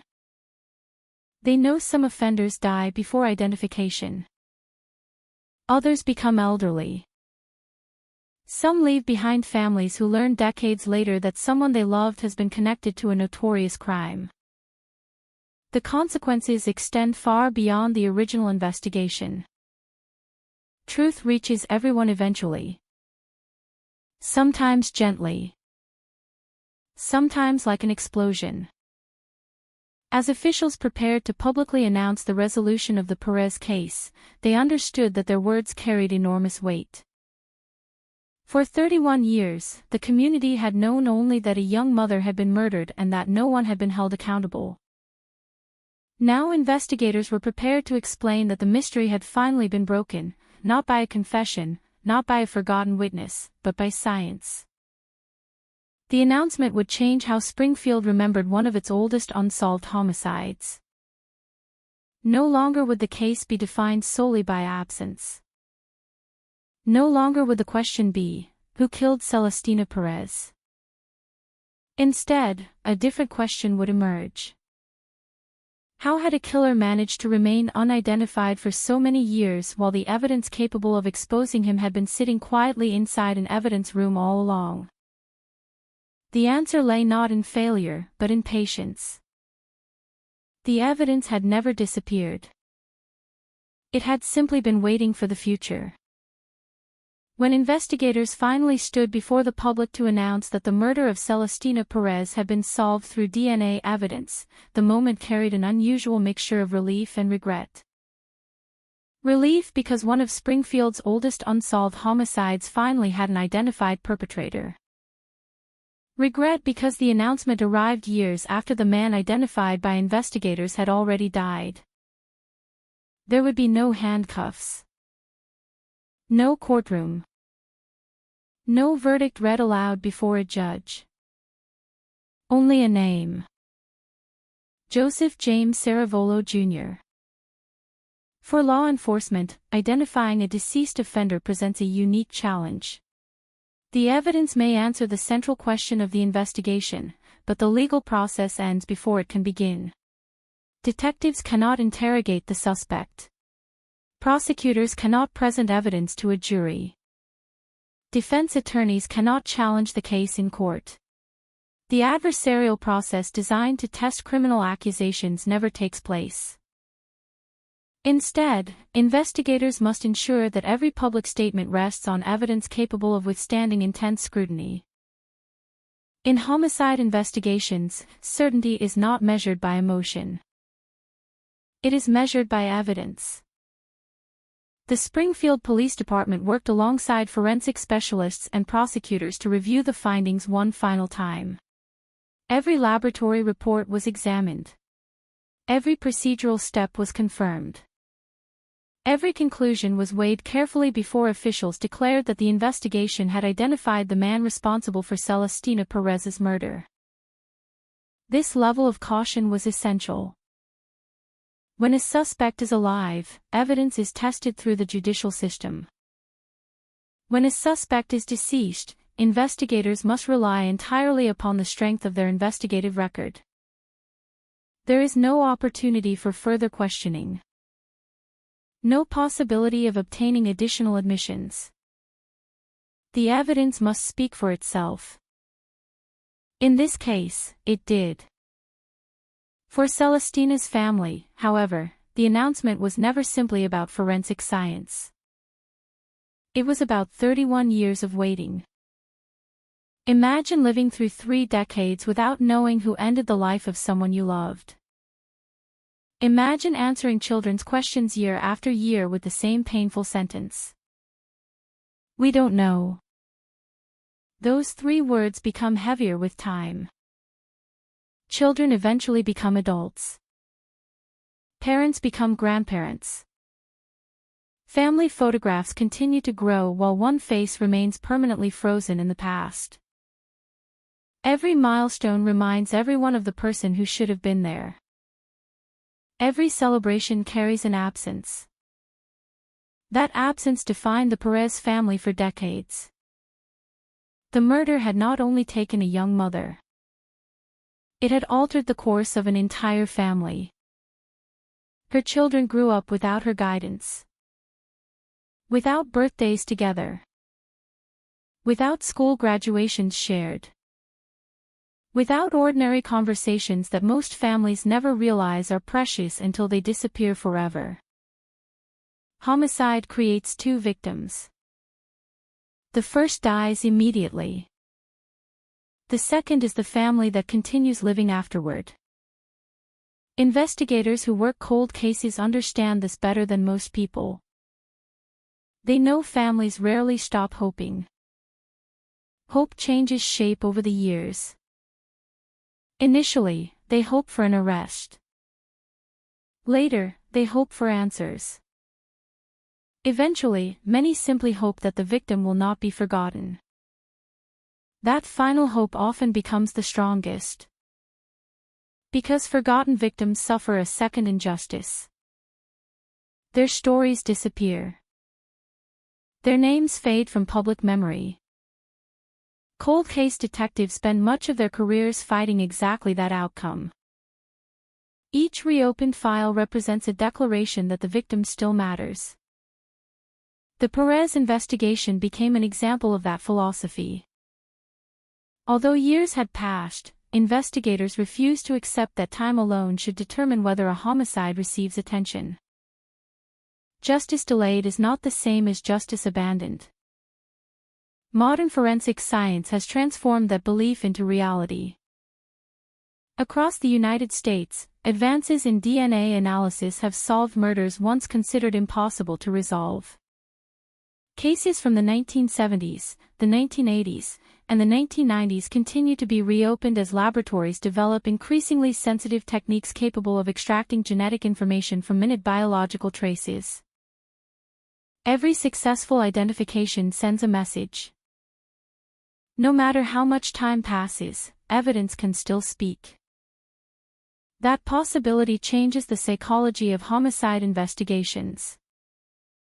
Offenders who once believed they had escaped permanently now face an uncomfortable truth. The evidence they left behind may outlive them. A fingerprint. A strand of hair. A drop of blood. A biological trace invisible to the naked eye. These silent witnesses possess extraordinary patience. They wait while years become decades. Then, when science catches up, they reveal names. The murder of Celestina Perez illustrated that transformation perfectly. When detectives first investigated the crime in 1995, they preserved evidence according to the standards of the time. They could not have predicted precisely how forensic science would evolve over the following decades. Yet their decision to preserve every possible piece of physical evidence proved invaluable. Cold case investigators often praise the meticulous work performed by original crime scene technicians. Without careful preservation, future breakthroughs become impossible. Every properly sealed evidence bag represents faith in technology that may not yet exist. Every documented chain of custody protects discoveries that future generations of investigators will eventually make. The detectives who processed the Perez crime scene in 1995 could not identify the killer. But they ensured that investigators decades later still had the opportunity to try. That continuity forms one of the quiet strengths of modern criminal investigations. cases do not belong to individual detectives. They belong to institutions. When one generation retires, another continues the work. Knowledge passes from file to file. Evidence passes from laboratory to laboratory. The victim remains the constant center of the investigation. As officials publicly identified Saravolo through DNA evidence, many observers naturally asked another question. Had he committed other violent crimes? Investigators approached that possibility cautiously. Homicide investigators avoid speculation unsupported by evidence. While public curiosity often seeks larger narratives, professional investigators remain focused on facts that can be established. Every case must stand on its own evidence. Every conclusion must remain proportional to what the investigation actually proves. That discipline protects both the integrity of law enforcement and the credibility of forensic science. It is tempting to transform solved cold cases into stories with perfectly complete endings. Reality is rarely so neat. Some questions remain unanswered forever. Motive may remain uncertain. Specific movements before the crime may never be reconstructed completely. Conversations between victim and offender may disappear forever. The absence of those answers does not diminish the significance of identifying the perpetrator. It simply reminds us that homicide investigations seek truth, not perfection. Truth is often incomplete. Yet incomplete truth is still vastly more powerful than permanent uncertainty. For Springfield, the announcement marked the closing of one of the city's oldest open homicide investigations. Residents who remembered the original news coverage finally learned the identity of the man investigators concluded had been responsible. Younger generations discovered a case they had never known existed. Communities often experience these announcements collectively. People remember where they lived, what they believed at the time, the rumors that circulated, the fear that lingered. Cold cases become part of local history. Solving them reshapes that history. But perhaps the greatest significance of the Perez investigation extended beyond Springfield itself. It became another reminder that evidence preserved today may solve crimes tomorrow. Across police departments nationwide, thousands of unsolved homicide files remain active. Boxes of evidence continue waiting inside secured storage facilities. Investigators continue reviewing old reports. Laboratories continue developing more sophisticated analytical methods. Families continue answering telephones, hoping the next call will finally bring news they have waited years to hear. Some of those calls will never come. Others will arrive decades later. The Perez family waited more than 30 years. The answer, when it finally arrived, came not through chance, but through relentless persistence and scientific progress. A young mother's name had survived. The evidence had survived. And ultimately, so had the truth. Even after 3 decades of silence, it proved something investigators have believed for generations. Time can delay justice. It cannot always defeat it. The phrase, cold case, often creates the wrong impression. It suggests something frozen. Something abandoned. Something left behind. For the detectives who dedicate their careers to unsolved homicides, nothing could be further from the truth. A cold case is not a dead investigation. It is an investigation waiting for the right moment. The murder of Celestina Perez became one of those cases that quietly survived inside police archives, waiting for science to accomplish what determination alone could not. Every document, every photograph, every laboratory submission represented an unfinished conversation between the past and the present.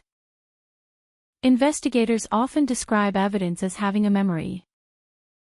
Unlike people, evidence does not become emotional. It does not exaggerate. It does not forget. It remains exactly as it was collected, preserving tiny fragments of truth long after everyone involved has grown older. That simple reality has transformed criminal investigations around the world.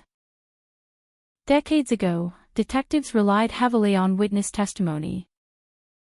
Eyewitnesses identified suspects. Neighbors reported unusual activity. Informants shared rumors from inside criminal circles. Those methods remain important today, but forensic science has shifted the balance. Now, physical evidence frequently becomes the strongest witness in the room. It cannot be intimidated.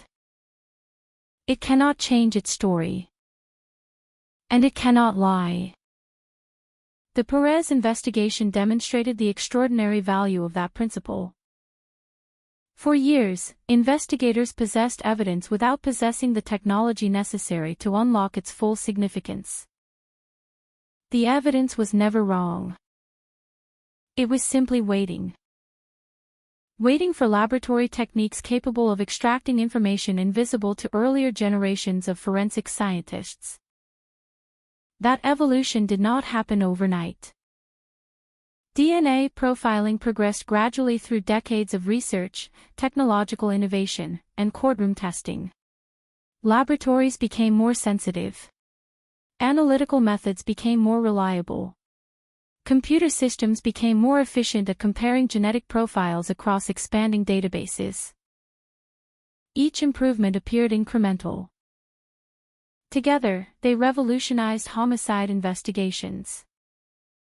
Crimes once believed unsolvable began producing answers. Victims whose names had nearly disappeared from public memory returned to newspaper headlines.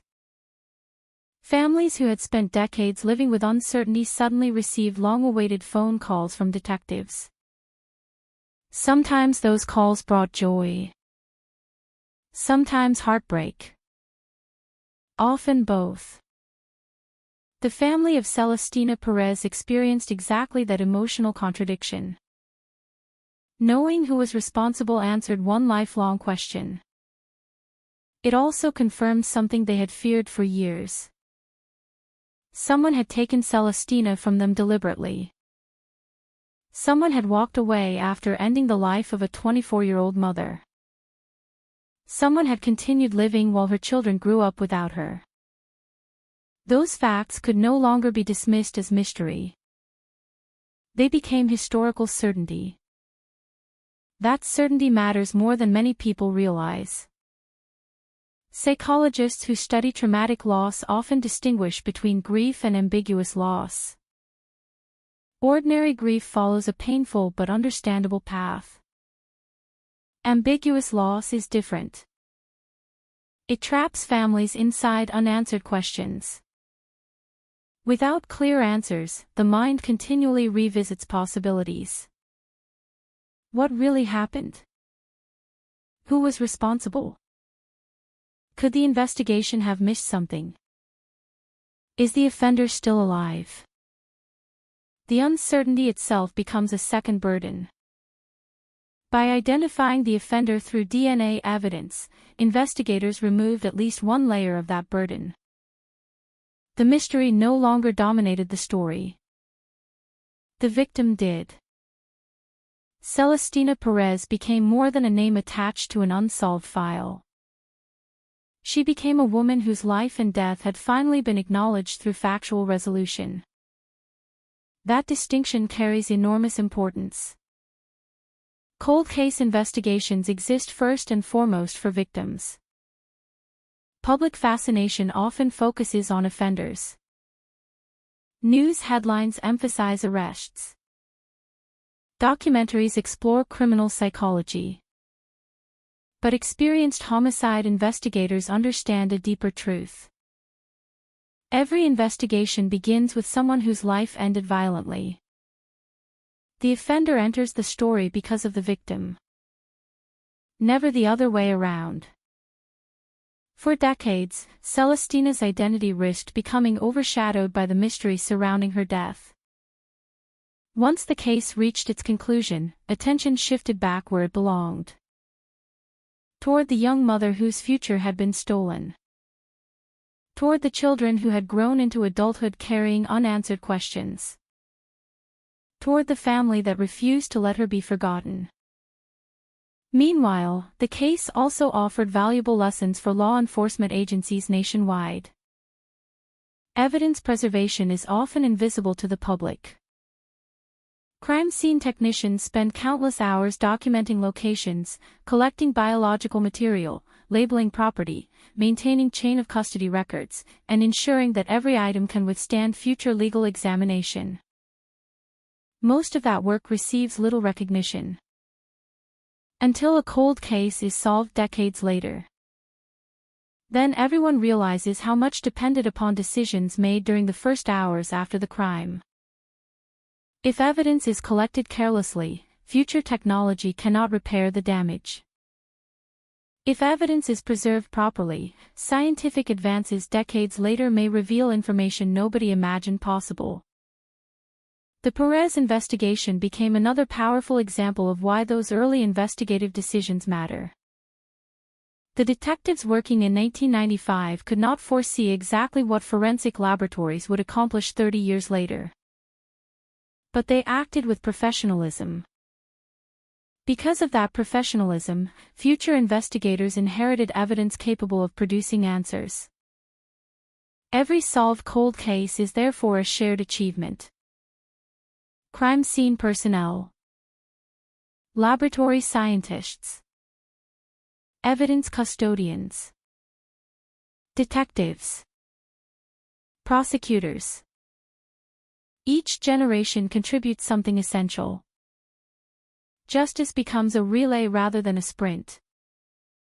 One investigator begins the work. Another eventually finishes it. For the public, however, solved cold cases often raise uncomfortable questions. How many similar investigations remain unresolved? How many unidentified offenders continue living ordinary lives while evidence quietly waits inside storage facilities? No one knows. Across the country, thousands of homicide investigations remain open. Some involve victims whose names rarely appear in headlines anymore. Others continue receiving periodic media attention whenever new forensic methods become available. Behind every file exists a family waiting for answers. Some have waited 5 years. Others 20. Some even longer than the Perez family. The passage of time changes many things. It changes cities. It changes investigators. It changes technology. But it does not erase responsibility. That principle sits at the heart of every cold case unit. No matter how many years have passed, the obligation to pursue truth remains. Even when prosecution becomes impossible because a suspect has died, identifying the offender still serves an important purpose. History becomes more accurate. Victims regain their voices. Families regain part of what uncertainty had stolen. The legal process may have ended before it began.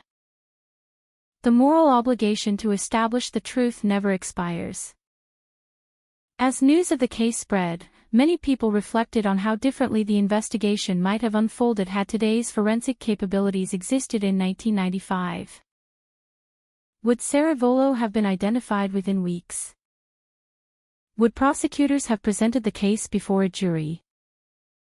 Would Celestina's children have grown up knowing who was responsible instead of waiting decades? Those questions have no definitive answers. History cannot be rewritten. Investigators can only work with the tools available during their own time. The detectives of 1995 did exactly that. The detectives who reopened the case decades later did the same. Together, separated by 30 years, they completed one investigation. Perhaps that is the most remarkable aspect of the entire story. Justice did not belong to one detective, or one laboratory, or one technological breakthrough. It belonged to persistence. Persistence preserved the evidence. Persistence kept the file open. Persistence refused to accept that 31 years without an arrest meant the truth would never be known.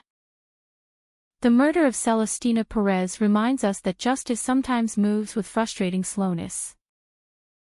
It can take years, sometimes decades. Occasionally, it arrives too late to place the offender inside a courtroom. Yet even delayed truth carries extraordinary power. Because every solved cold case sends the same unmistakable message to victims' families, and to those who believe time has erased their crimes. Evidence is patient. Science keeps advancing. And the past has a remarkable way of finding its voice when the world is finally ready to listen. Long before the DNA profile carried a name, before laboratory reports closed one of Springfield's oldest unsolved homicide investigations, there was something investigators could never ignore. A life interrupted. Cold cases are often remembered by dates. June 2, 1995. 31 years. One DNA match. One identified offender. But behind every statistic stands a person whose future simply stopped. For Celestina Perez, that future ended at 24 years old. At an age when most people are still imagining what the next decade might bring. Planning birthdays. Watching children grow. Making ordinary decisions that seem insignificant until they become impossible. Violence has a way of freezing those possibilities forever. While the rest of the world continues moving forward, the victim remains exactly where history left them. Friends grow older. Parents age. Children become adults. Entire neighborhoods change. Yet every photograph of the victim remains unchanged, preserving a single moment that time can never touch. For investigators, those photographs carry unusual significance. They are not merely evidence. They are reminders.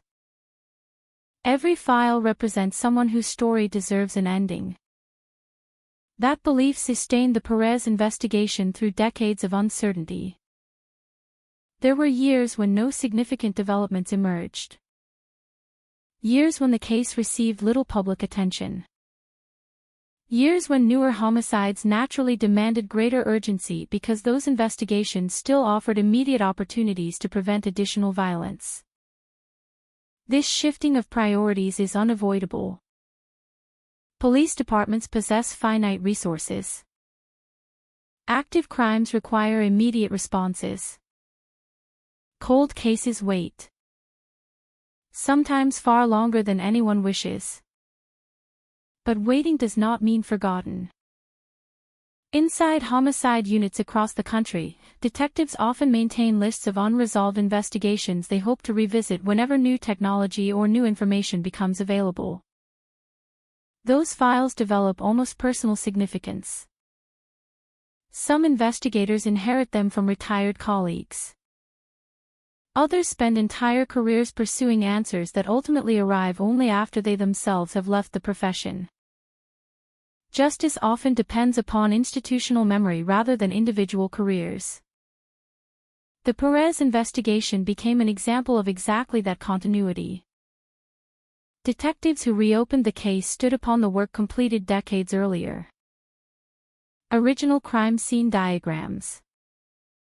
Photographs. Autopsy findings. Evidence inventories. Interview summaries. Every document created in 1995 remained essential. Without those records, modern forensic breakthroughs would have possessed far less context. Science can identify biological evidence. It still relies upon careful police work to explain what that evidence means. That partnership between traditional investigation and modern forensic analysis has become one of the defining characteristics of contemporary homicide investigations. Neither can succeed alone. Evidence without context creates uncertainty. Context without evidence creates speculation. Together, they produce understanding. For the Perez family, however, understanding came with emotions that cannot easily be described. Many relatives of homicide victims speak about experiencing two entirely different forms of grief. The first begins immediately after the loss. The second begins years later, when investigators finally explain what happened. Answers provide relief. Answers also reopen wounds. Learning the identity of the offender forces families to confront the reality of the crime in a new way. The uncertainty disappears. The finality becomes sharper. In many cases, families spend decades imagining countless possibilities. Some hope the victim did not suffer. Some wonder whether the offender ever felt remorse. Others ask themselves whether they unknowingly crossed paths with the killer after the crime. Questions multiply because unanswered tragedies invite imagination. Reality, when it finally arrives, often feels both comforting and devastating. The Perez investigation reflected that emotional complexity. There would never be an opportunity to confront the man identified through DNA evidence. There would never be public testimony explaining his actions.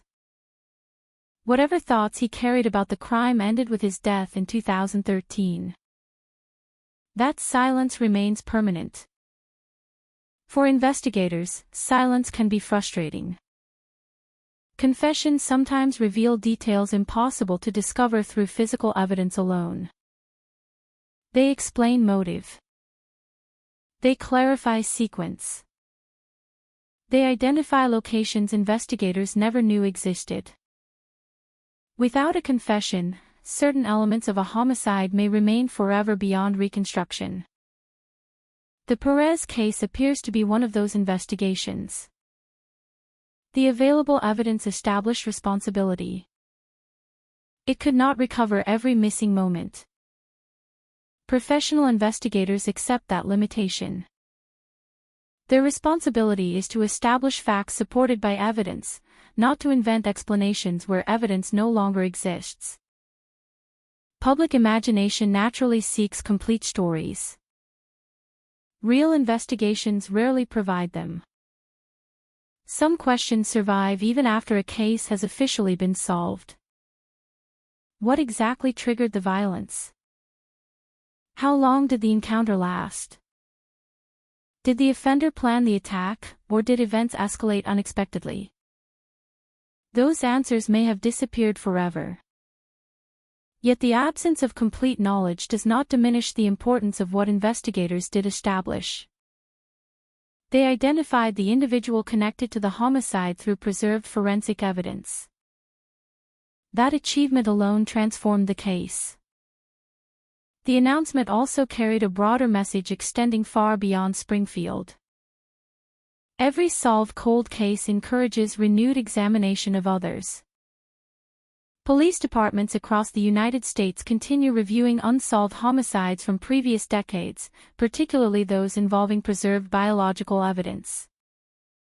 Cases once considered impossible increasingly benefit from technological advances that did not exist when the crimes occurred. The cumulative effect has been extraordinary. Victims whose names nearly disappeared from public memory have returned to headlines. Families have received long-awaited answers. Offenders who believed themselves permanently beyond identification have instead become examples of forensic persistence. The Perez investigation joined that growing list. Its significance therefore extends beyond one family. It demonstrates the practical value of preserving evidence meticulously, funding forensic laboratories adequately, and maintaining dedicated cold case units capable of revisiting investigations years after public attention has faded. None of those efforts guarantee success. Together, they create possibility. Possibility is often the most valuable resource in a cold case investigation. Without it, files remain permanently closed. With it, decades-old mysteries may eventually yield answers. Perhaps the most sobering lesson emerges when considering the passage of time itself. 31 years separated the murder of Celestina Perez from the identification of the offender.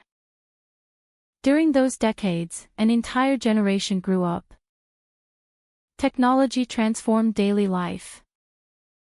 The internet reshaped communication. Cell phones became universal. DNA science advanced beyond what many investigators in 1995 could reasonably have imagined. Everything changed. Everything except the obligation to seek justice. That obligation survived every technological revolution. Every administrative change. Every retirement. Every passing year. It remained quietly embedded inside a single homicide file waiting on a shelf. Waiting for someone to look again. Waiting for science to answer a question that human memory could no longer solve. There is something profoundly unsettling about that reality. A killer may spend years believing the past has disappeared. He may assume witnesses have forgotten. He may convince himself that evidence has deteriorated beyond usefulness. Yet somewhere inside an evidence vault, preserved under carefully controlled conditions, the smallest biological trace continues existing exactly as it did on the day investigators collected it. Unchanged. Patient. Silent. Eventually, silence ends. Not because evidence grows stronger. Because science grows wiser. That is precisely what happened in the murder of Celestina Perez.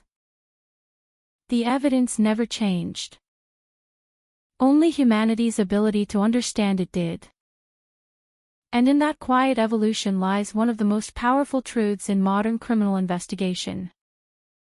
Time does not always protect the guilty. Sometimes it protects the evidence until the world finally learns how to read it. For decades, the murder of Celestina Perez existed as an open wound hidden beneath the surface of Springfield. The city continued. People moved forward. New generations arrived who knew nothing about the case that had once shaken the community. But for those closest to Celestina, time never truly moved on. A homicide does not end when police leave the crime scene. It does not end when the headlines disappear. It does not end when a case file is placed inside a cabinet. The impact continues quietly, carried by the people who love the victim. For families of homicide victims, the absence is not temporary. It becomes part of everyday life. A missing voice at the dinner table. An empty space in family photographs. A person who should be present at every important moment but never appears. That was the reality faced by Celestina Perez's children. They did not simply lose their mother on a single day in June 1995. They lost every future moment that should have followed. Every conversation. Every piece of advice. Every memory that was never created. And for years, they carried another burden alongside grief. They did not know who was responsible. The human mind struggles with unanswered violence.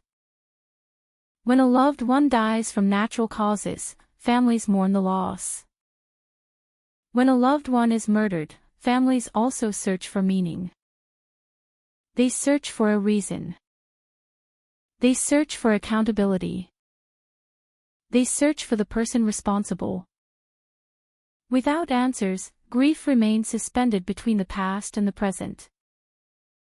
That is why cold case investigations carry such emotional importance. They are not only about identifying offenders. They are about restoring a sense of reality to families who have lived with uncertainty for years. The breakthrough in the Perez investigation did exactly that. The DNA evidence transformed a decades-old mystery into a documented conclusion. But the path from mystery to answer was not simple. Behind every solved cold case are countless hours of invisible work. Detectives reviewing old reports. Analysts examining degraded samples. Technicians repeating laboratory procedures. Investigators comparing information separated by decades. The public often sees only the final moment, the announcement, the headline, the name revealed. They rarely see the years of preparation behind it. Cold case investigations require patience unlike almost any other area of law enforcement. There is no guarantee of success. There is no promise that the next review will produce a breakthrough. Investigators must be willing to revisit cases that have already consumed enormous effort. They must question previous assumptions while respecting the work of those who came before them. The goal is not to prove earlier investigators were wrong. The goal is to discover what they could not discover with the tools available at the time. That distinction is important. Criminal investigations are shaped by the technology and information of their era. A detective in 1995 could not use the forensic methods available decades later. Judging past investigations solely through the lens of modern technology ignores the reality investigators faced. The original team worked with the evidence and resources they had. The later breakthrough became possible because their work created the foundation for future analysis. The investigation became a bridge between two different generations of law enforcement. One generation collected the evidence. Another generation unlocked its secrets. Together, they solved a mystery that had resisted decades of effort. The identification of Joseph James Saravolo Jr. also highlighted one of the most remarkable aspects of forensic science. A person can disappear. Evidence cannot always disappear with them. People change their names. They move. They create new lives. They distance themselves from their past. But biological evidence carries a unique connection to identity. It links a person to a specific moment in time. That connection is what makes DNA so powerful. A fingerprint identifies contact. A witness identifies behavior. DNA identifies biological presence. In the Perez case, that biological connection became the foundation for investigators' conclusion. The evidence placed Saravolo at the center of a crime that had remained unsolved for more than 3 decades. For many people, the idea that a microscopic trace could survive for so long seems almost impossible. Yet that is exactly what makes forensic science so extraordinary. The smallest details can hold the largest answers. A single overlooked piece of evidence can remain silent through generations before finally revealing its meaning. The same principle has solved countless other cold cases. Across the country, investigators continue reopening files involving victims whose families have waited years for answers. Some cases are solved through DNA. Others through improved digital analysis. Some through witnesses finally deciding to speak. Every breakthrough follows a different path. But they share one common element. Someone refused to stop searching. That persistence is often the difference between an abandoned case and a solved one. In the Perez investigation, the passage of time could have been the greatest obstacle. Instead, time became part of the solution. The longer the evidence survived, the greater the possibility that future science would eventually uncover what earlier methods could not. That concept challenges the traditional belief that time always benefits criminals. Sometimes it does. Sometimes witnesses disappear. Sometimes evidence is lost. Sometimes offenders avoid accountability for years. But sometimes time works against them. Because every advancement in science creates new opportunities to revisit the past. A crime committed decades ago can suddenly become a current investigation again. A name buried inside old records can suddenly become significant. A forgotten piece of evidence can suddenly become the key. That is the unpredictable nature of cold cases. They are never completely frozen. They are simply waiting for change. For Springfield, the resolution of Celestina Perez's murder represented more than the identification of one offender. It represented the return of a story that had been unfinished for too long. The community was reminded that behind every cold case headline is a human being. A person who had dreams. A person who had relationships. A person whose life mattered beyond the circumstances of their death. That reminder is essential because true crime stories can sometimes become focused almost entirely on the offender. The investigation. The search. The mystery. The revelation. But the center of the story is always the victim. Celestina Perez was not defined by the violence that ended her life. She was defined by the life she lived before that moment. A mother. A daughter. A friend. A person whose future was stolen but whose identity survived. The final chapter of the investigation did not erase what happened. Nothing could. But it changed the way the story would be remembered. For years, the dominant image was a young mother whose killer remained unknown. After the DNA breakthrough, the story became one of persistence. Of evidence surviving. Of investigators refusing to abandon the search. Of science reaching backward through time to uncover the truth. Yet one haunting reality remained. The answer arrived after the opportunity for a courtroom ending had disappeared. The man identified through DNA would never hear the accusations against him. Never face a jury. Never explain himself. The legal chapter was closed by time before justice could fully unfold. That painful contradiction defines many cold case breakthroughs. They bring answers. But they also reveal what was lost during the years of silence. Every day a case remains unsolved is a day a family waits. Every year is another anniversary without resolution. Every decade creates more distance between the crime and the possibility of prosecution. That is why cold case investigators continue working. Not because every case can be solved. Not because every mystery has a perfect ending. But because every victim deserves the possibility of an answer. And for Celestina Perez, after more than 30 years of uncertainty, that answer finally arrived. Not through a confession.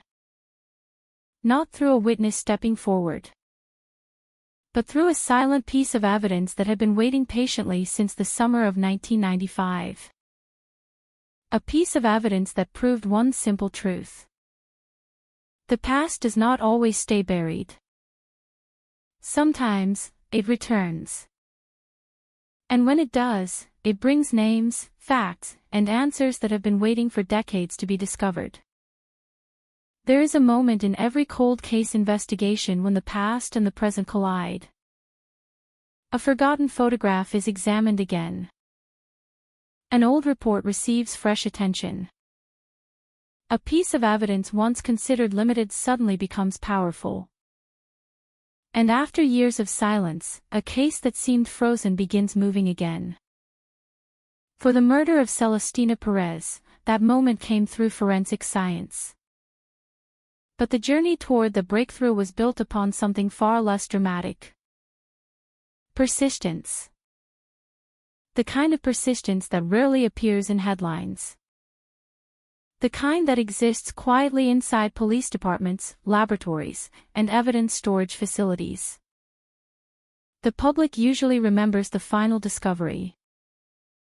The name. The announcement. The revelation. But investigators know that the final answer is only the visible surface of a much deeper process. Before Joseph James Saravolo Jr. became connected to the case through DNA evidence, detectives had to revisit a homicide investigation created in a completely different era. The world of 1995 was not the world of today. Technology was limited. Digital records were almost non-existent compared with modern standards. Surveillance cameras were far less common.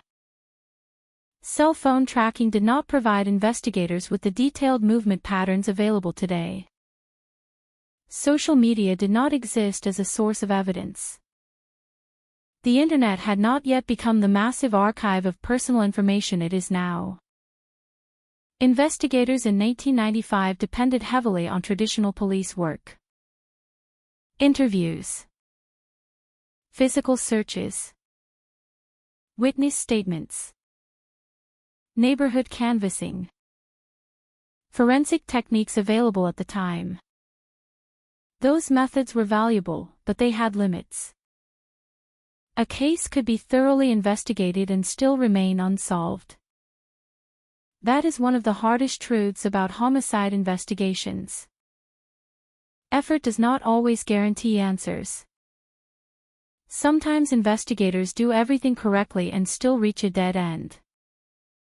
The offender may leave little evidence. Witnesses may not see what happened. The victim may have no connection obvious enough to reveal motive. The crime may remain hidden behind a wall of uncertainty. That was the reality surrounding Celestina Perez's murder for many years. The investigation had produced evidence. It had generated theories. It had consumed countless hours of police work. But it lacked the one thing every homicide investigation seeks. A person responsible. The breakthrough decades later changed the meaning of the original evidence. What had once been a collection of unanswered details became part of a complete investigative picture. This is one of the most fascinating aspects of cold case work. Evidence does not always change. Interpretation does. A piece of information that seems insignificant in one era can become decisive in another.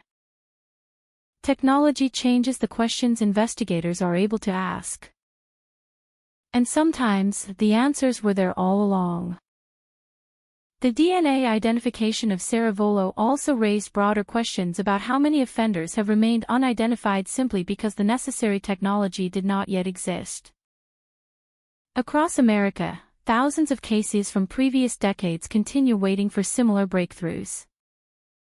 Some involve victims whose names became nationally known.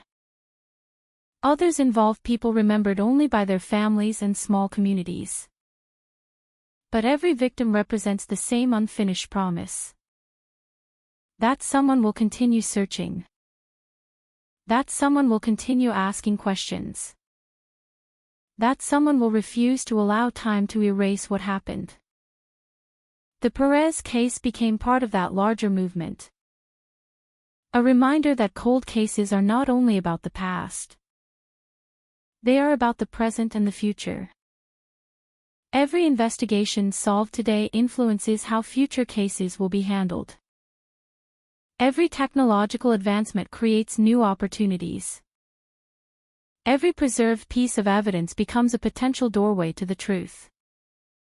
Forensic science has transformed the relationship between time and justice. In earlier generations, time often meant the disappearance of hope. Today, time can sometimes create new possibilities. The longer an investigation survives, the more likely it becomes that new methods may emerge. That does not mean every cold case will be solved. Many will remain unanswered. But the possibility itself changes everything. For families waiting in silence, possibility is powerful. It means the case is not forgotten. It means the victim's name still exists inside official records. It means someone may still be searching. For the Perez family, that search eventually reached a conclusion. But the emotional consequences were complicated. A solved case does not erase grief. It does not restore lost years. It does not return a mother to children who grew up without her. Answers can close one door while revealing another. The door of uncertainty closes. The door of painful reality opens. Families often describe this moment as both relief and sorrow. They finally know. But they also finally know. There is a difference. For decades, imagination filled the empty spaces. Now facts occupy them. The unknown offender has a name. The unanswered question has an answer. The mystery has become history. Yet one of the most difficult aspects of the Perez case remains the absence of a courtroom conclusion. In criminal justice, a trial serves many purposes. It examines evidence publicly. It allows both sides to present arguments. It provides a formal judgment. It creates a legal record. Without a trial, some families feel a part of the process remains unfinished. That reality cannot be ignored. The identification of a deceased suspect provides truth. But it does not provide every form of justice. This distinction is especially important in homicide cases. There are different dimensions of justice. Legal justice. Emotional justice. Historical justice. The Perez investigation achieved one of those forms through scientific evidence. The truth entered the public record. The victim was no longer attached to an unsolved mystery. Her family no longer had to wonder whether the killer would ever be identified. But the justice system could not provide the punishment that might have followed if the offender had lived. Time had solved the mystery and simultaneously removed the possibility of prosecution. That contradiction is one of the most painful realities in cold case investigations. The same passage of time that allows technology to advance can also remove opportunities for accountability. Investigators who work these cases understand that complexity. They celebrate breakthroughs while recognizing what can never be recovered. A solved murder is not a victory without sadness. It is often a mixture of achievement and loss. The Perez investigation represented both. It demonstrated the extraordinary power of modern forensic science. It also showed the limitations created by decades of delay. The case became another example of why early investigative work matters so much. The evidence preserved in 1995 became the foundation for the answer discovered years later. Without that foundation, modern technology would have had nothing to analyze. Without careful documentation, the DNA result would have lacked context. Without investigators willing to revisit old files, the breakthrough might never have happened. Every solved cold case is built from many moments. Some dramatic. Most ordinary.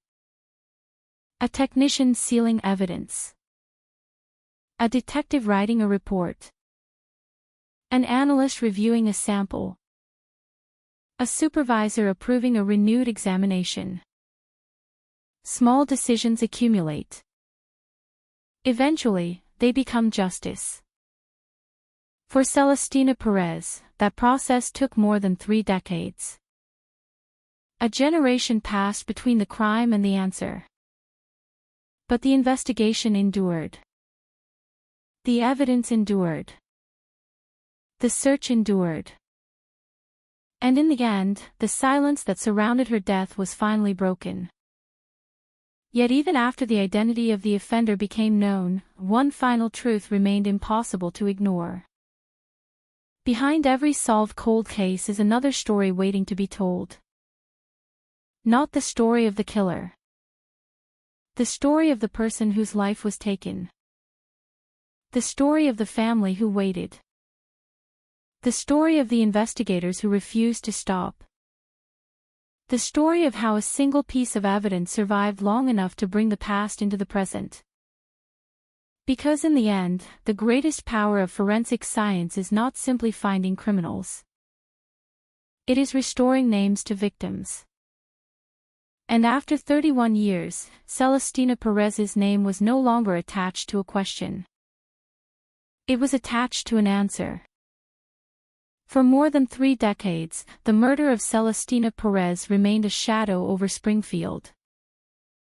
Not the kind of shadow that disappears when the sun rises. A deeper shadow. The kind created by unanswered questions. A young mother was gone. A family was left behind. A community was left wondering. And somewhere, the person responsible had continued living while the investigation slowly faded from public memory. That is the cruel nature of unsolved crimes. The victim remains connected to the moment of tragedy, while the offender often continues forward into ordinary life. Years pass. Decades pass. Children grow older. The world changes. But one question refuses to disappear. Who did this? For the Perez family, that question existed for most of their lives. For investigators, it existed inside a case file. For the community, it became one of those mysteries that people remembered but never expected to see resolved. Then science changed the impossible. The identification of Joseph James Saravolo Jr. represented more than a forensic breakthrough. It represented the collapse of a wall that had stood for 31 years. A wall built from missing answers. A wall built from uncertainty. A wall built from time. Cold cases often create a false impression that nothing is happening. From the outside, a file sitting untouched for years appears forgotten. But inside law enforcement agencies, many cases remain active in a different way. They wait for opportunities. A new technology. A new database. A new investigator willing to look again. The Perez case followed that pattern. The original investigation created the foundation. The later investigation discovered what the earlier one could not. That process reflects one of the most important principles of modern criminal justice. A case does not belong to one moment in time.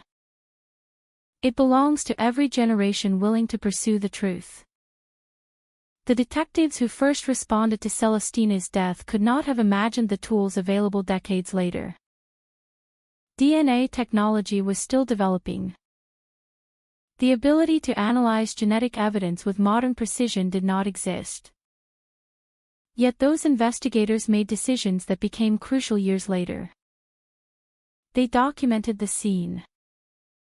They collected evidence. They preserved potential clues. At the time, they were simply following procedure. Decades later, those procedures became the reason the case could be solved.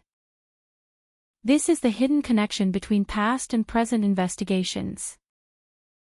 Every crime scene contains possibilities that may not be understood immediately. A sample collected today may become the answer tomorrow. A detail dismissed today may become the missing piece years later. That uncertainty is why professional investigators preserve everything possible. Because they understand something fundamental. Technology evolves. Evidence remains. The DNA breakthrough in the Perez investigation also demonstrated another reality of modern crime solving. Criminals often underestimate the future. They think about the technology available at the moment they commit a crime. They do not always consider what investigators may have years later. A biological trace that appears meaningless today may become a complete genetic profile in the future. A record that seems inaccessible may eventually become searchable. A case that appears permanently closed may suddenly return to life.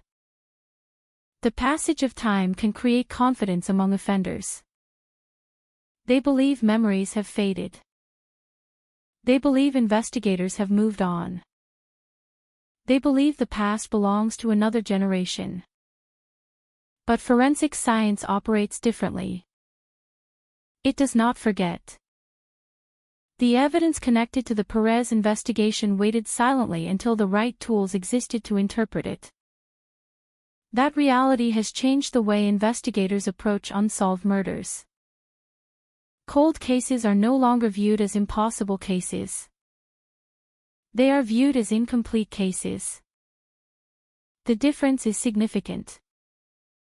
An impossible case suggests there is no path forward. An incomplete case suggests that something is missing.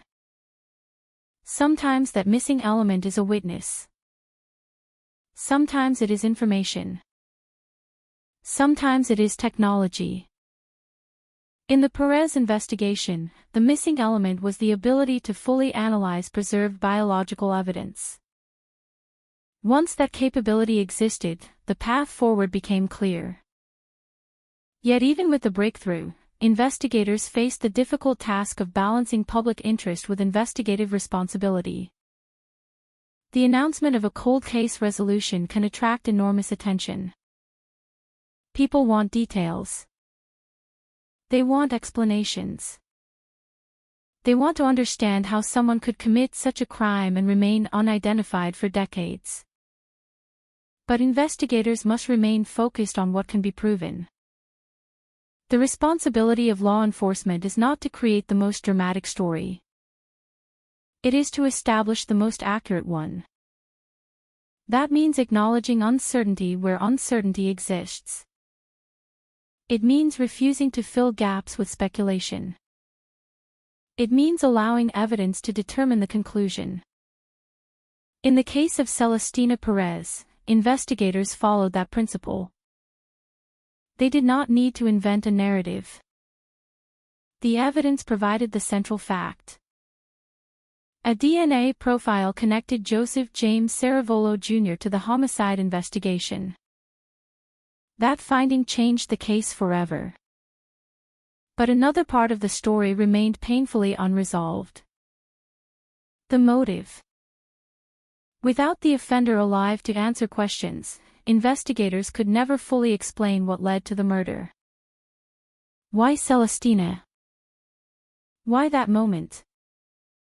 Why that location? Those questions remained locked away. For families, motive often becomes one of the final pieces they seek. Knowing who committed the crime answers one question. Understanding why can feel like another. But sometimes the truth has limits. Sometimes history provides only part of the story. Investigators must accept that reality. They cannot recover conversations that no longer exist.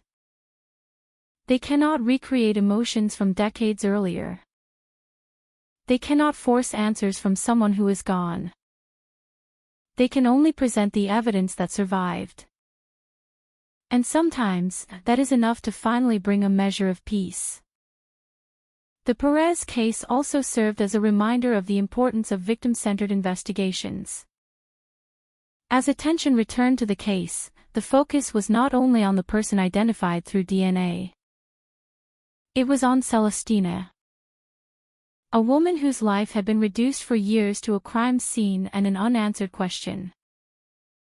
Solving the case allowed her story to expand beyond the tragedy.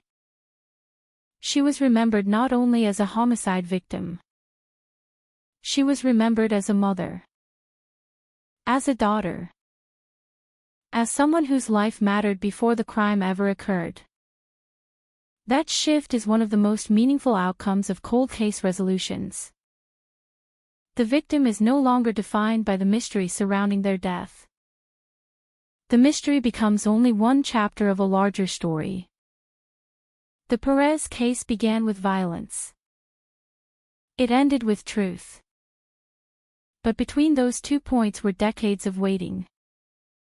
Decades of searching. Decades of wondering. The investigation traveled across generations. From detectives working with paper files and early forensic methods to investigators using advanced DNA technology. From a crime scene preserved in 1995 to a scientific breakthrough decades later. From a question that seemed permanent to an answer nobody could have predicted. The story of Celestina Perez demonstrates one of the most powerful ideas in modern criminal investigation. No case is truly silent when evidence survives. The passage of time may hide the truth. It may delay the discovery. It may create the illusion that justice has disappeared. But sometimes, hidden beneath years of uncertainty, the evidence remains exactly where it has always been. Waiting. And when the right moment arrives, it speaks. For Celestina Perez, that moment came after 31 years. The answer arrived late. But it arrived. And with it came the final confirmation of something investigators, families, and communities have always hoped was true. Even when a crime is forgotten by the world, it is never forgotten by the evidence. For 31 years, one question followed the name Celestina Perez. Who killed her? It was a question carried through generations. A question written inside police reports. A question remembered by a family that refused to let her disappear into history. A question that remained unanswered while the world continued moving forward.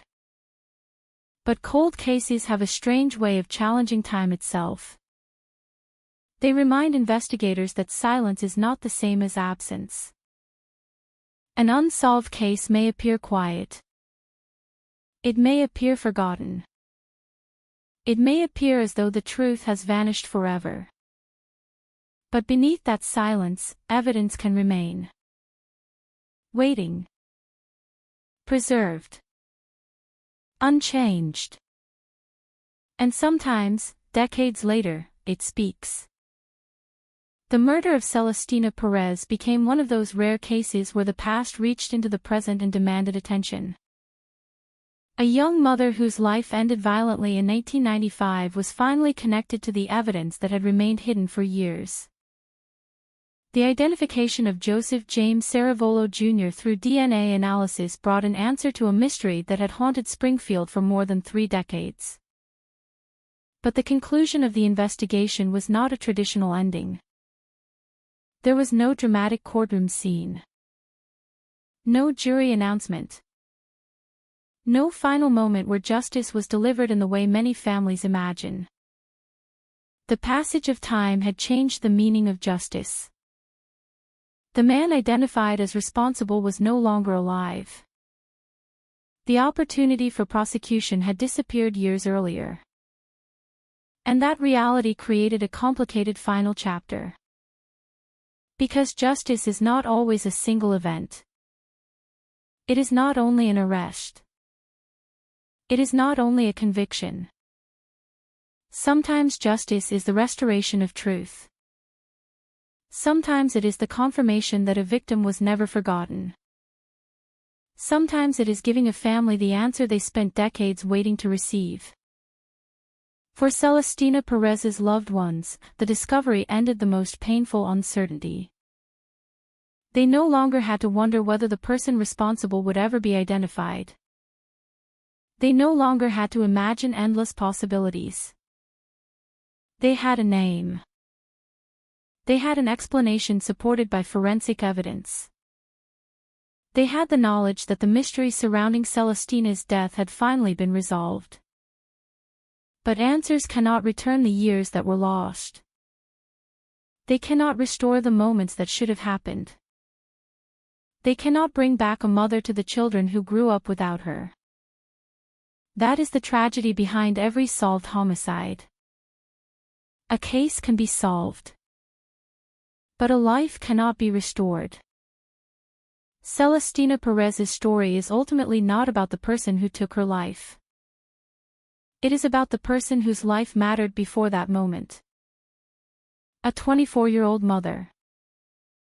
A member of a family. A human being with a future that should have continued. The violence that ended her story became the reason the world remembered her name.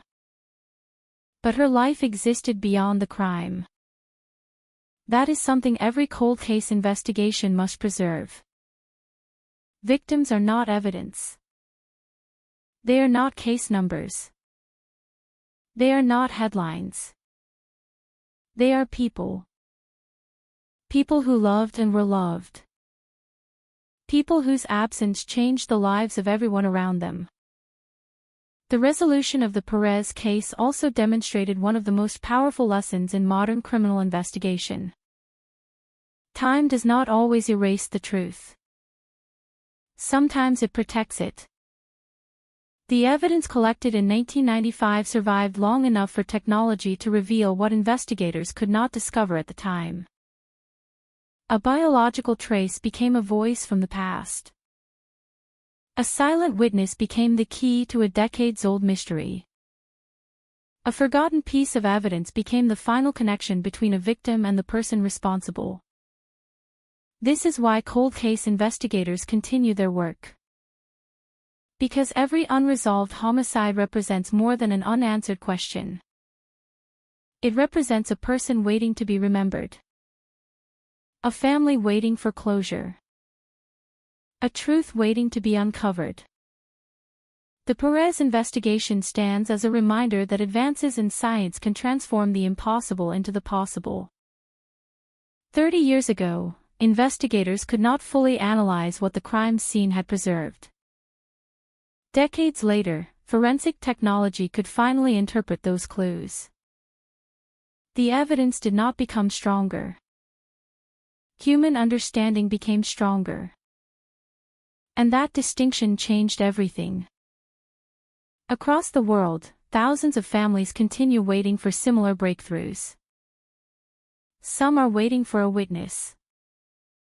Some are waiting for new technology. Some are waiting for someone to look again at evidence collected long ago. The future may hold answers that the present cannot yet provide. That possibility is what keeps cold cases alive. Because every unanswered case carries the potential for a future discovery. A future phone call. A future laboratory result. A future moment when a family finally hears the words they have waited years to hear. We know what happened. For Celestina Perez, that moment arrived after decades of uncertainty. Her story traveled through time. From a crime scene in Springfield. Through years of investigation. Through technological advances that transformed forensic science. Until finally, the truth emerged. Not loudly. Not dramatically.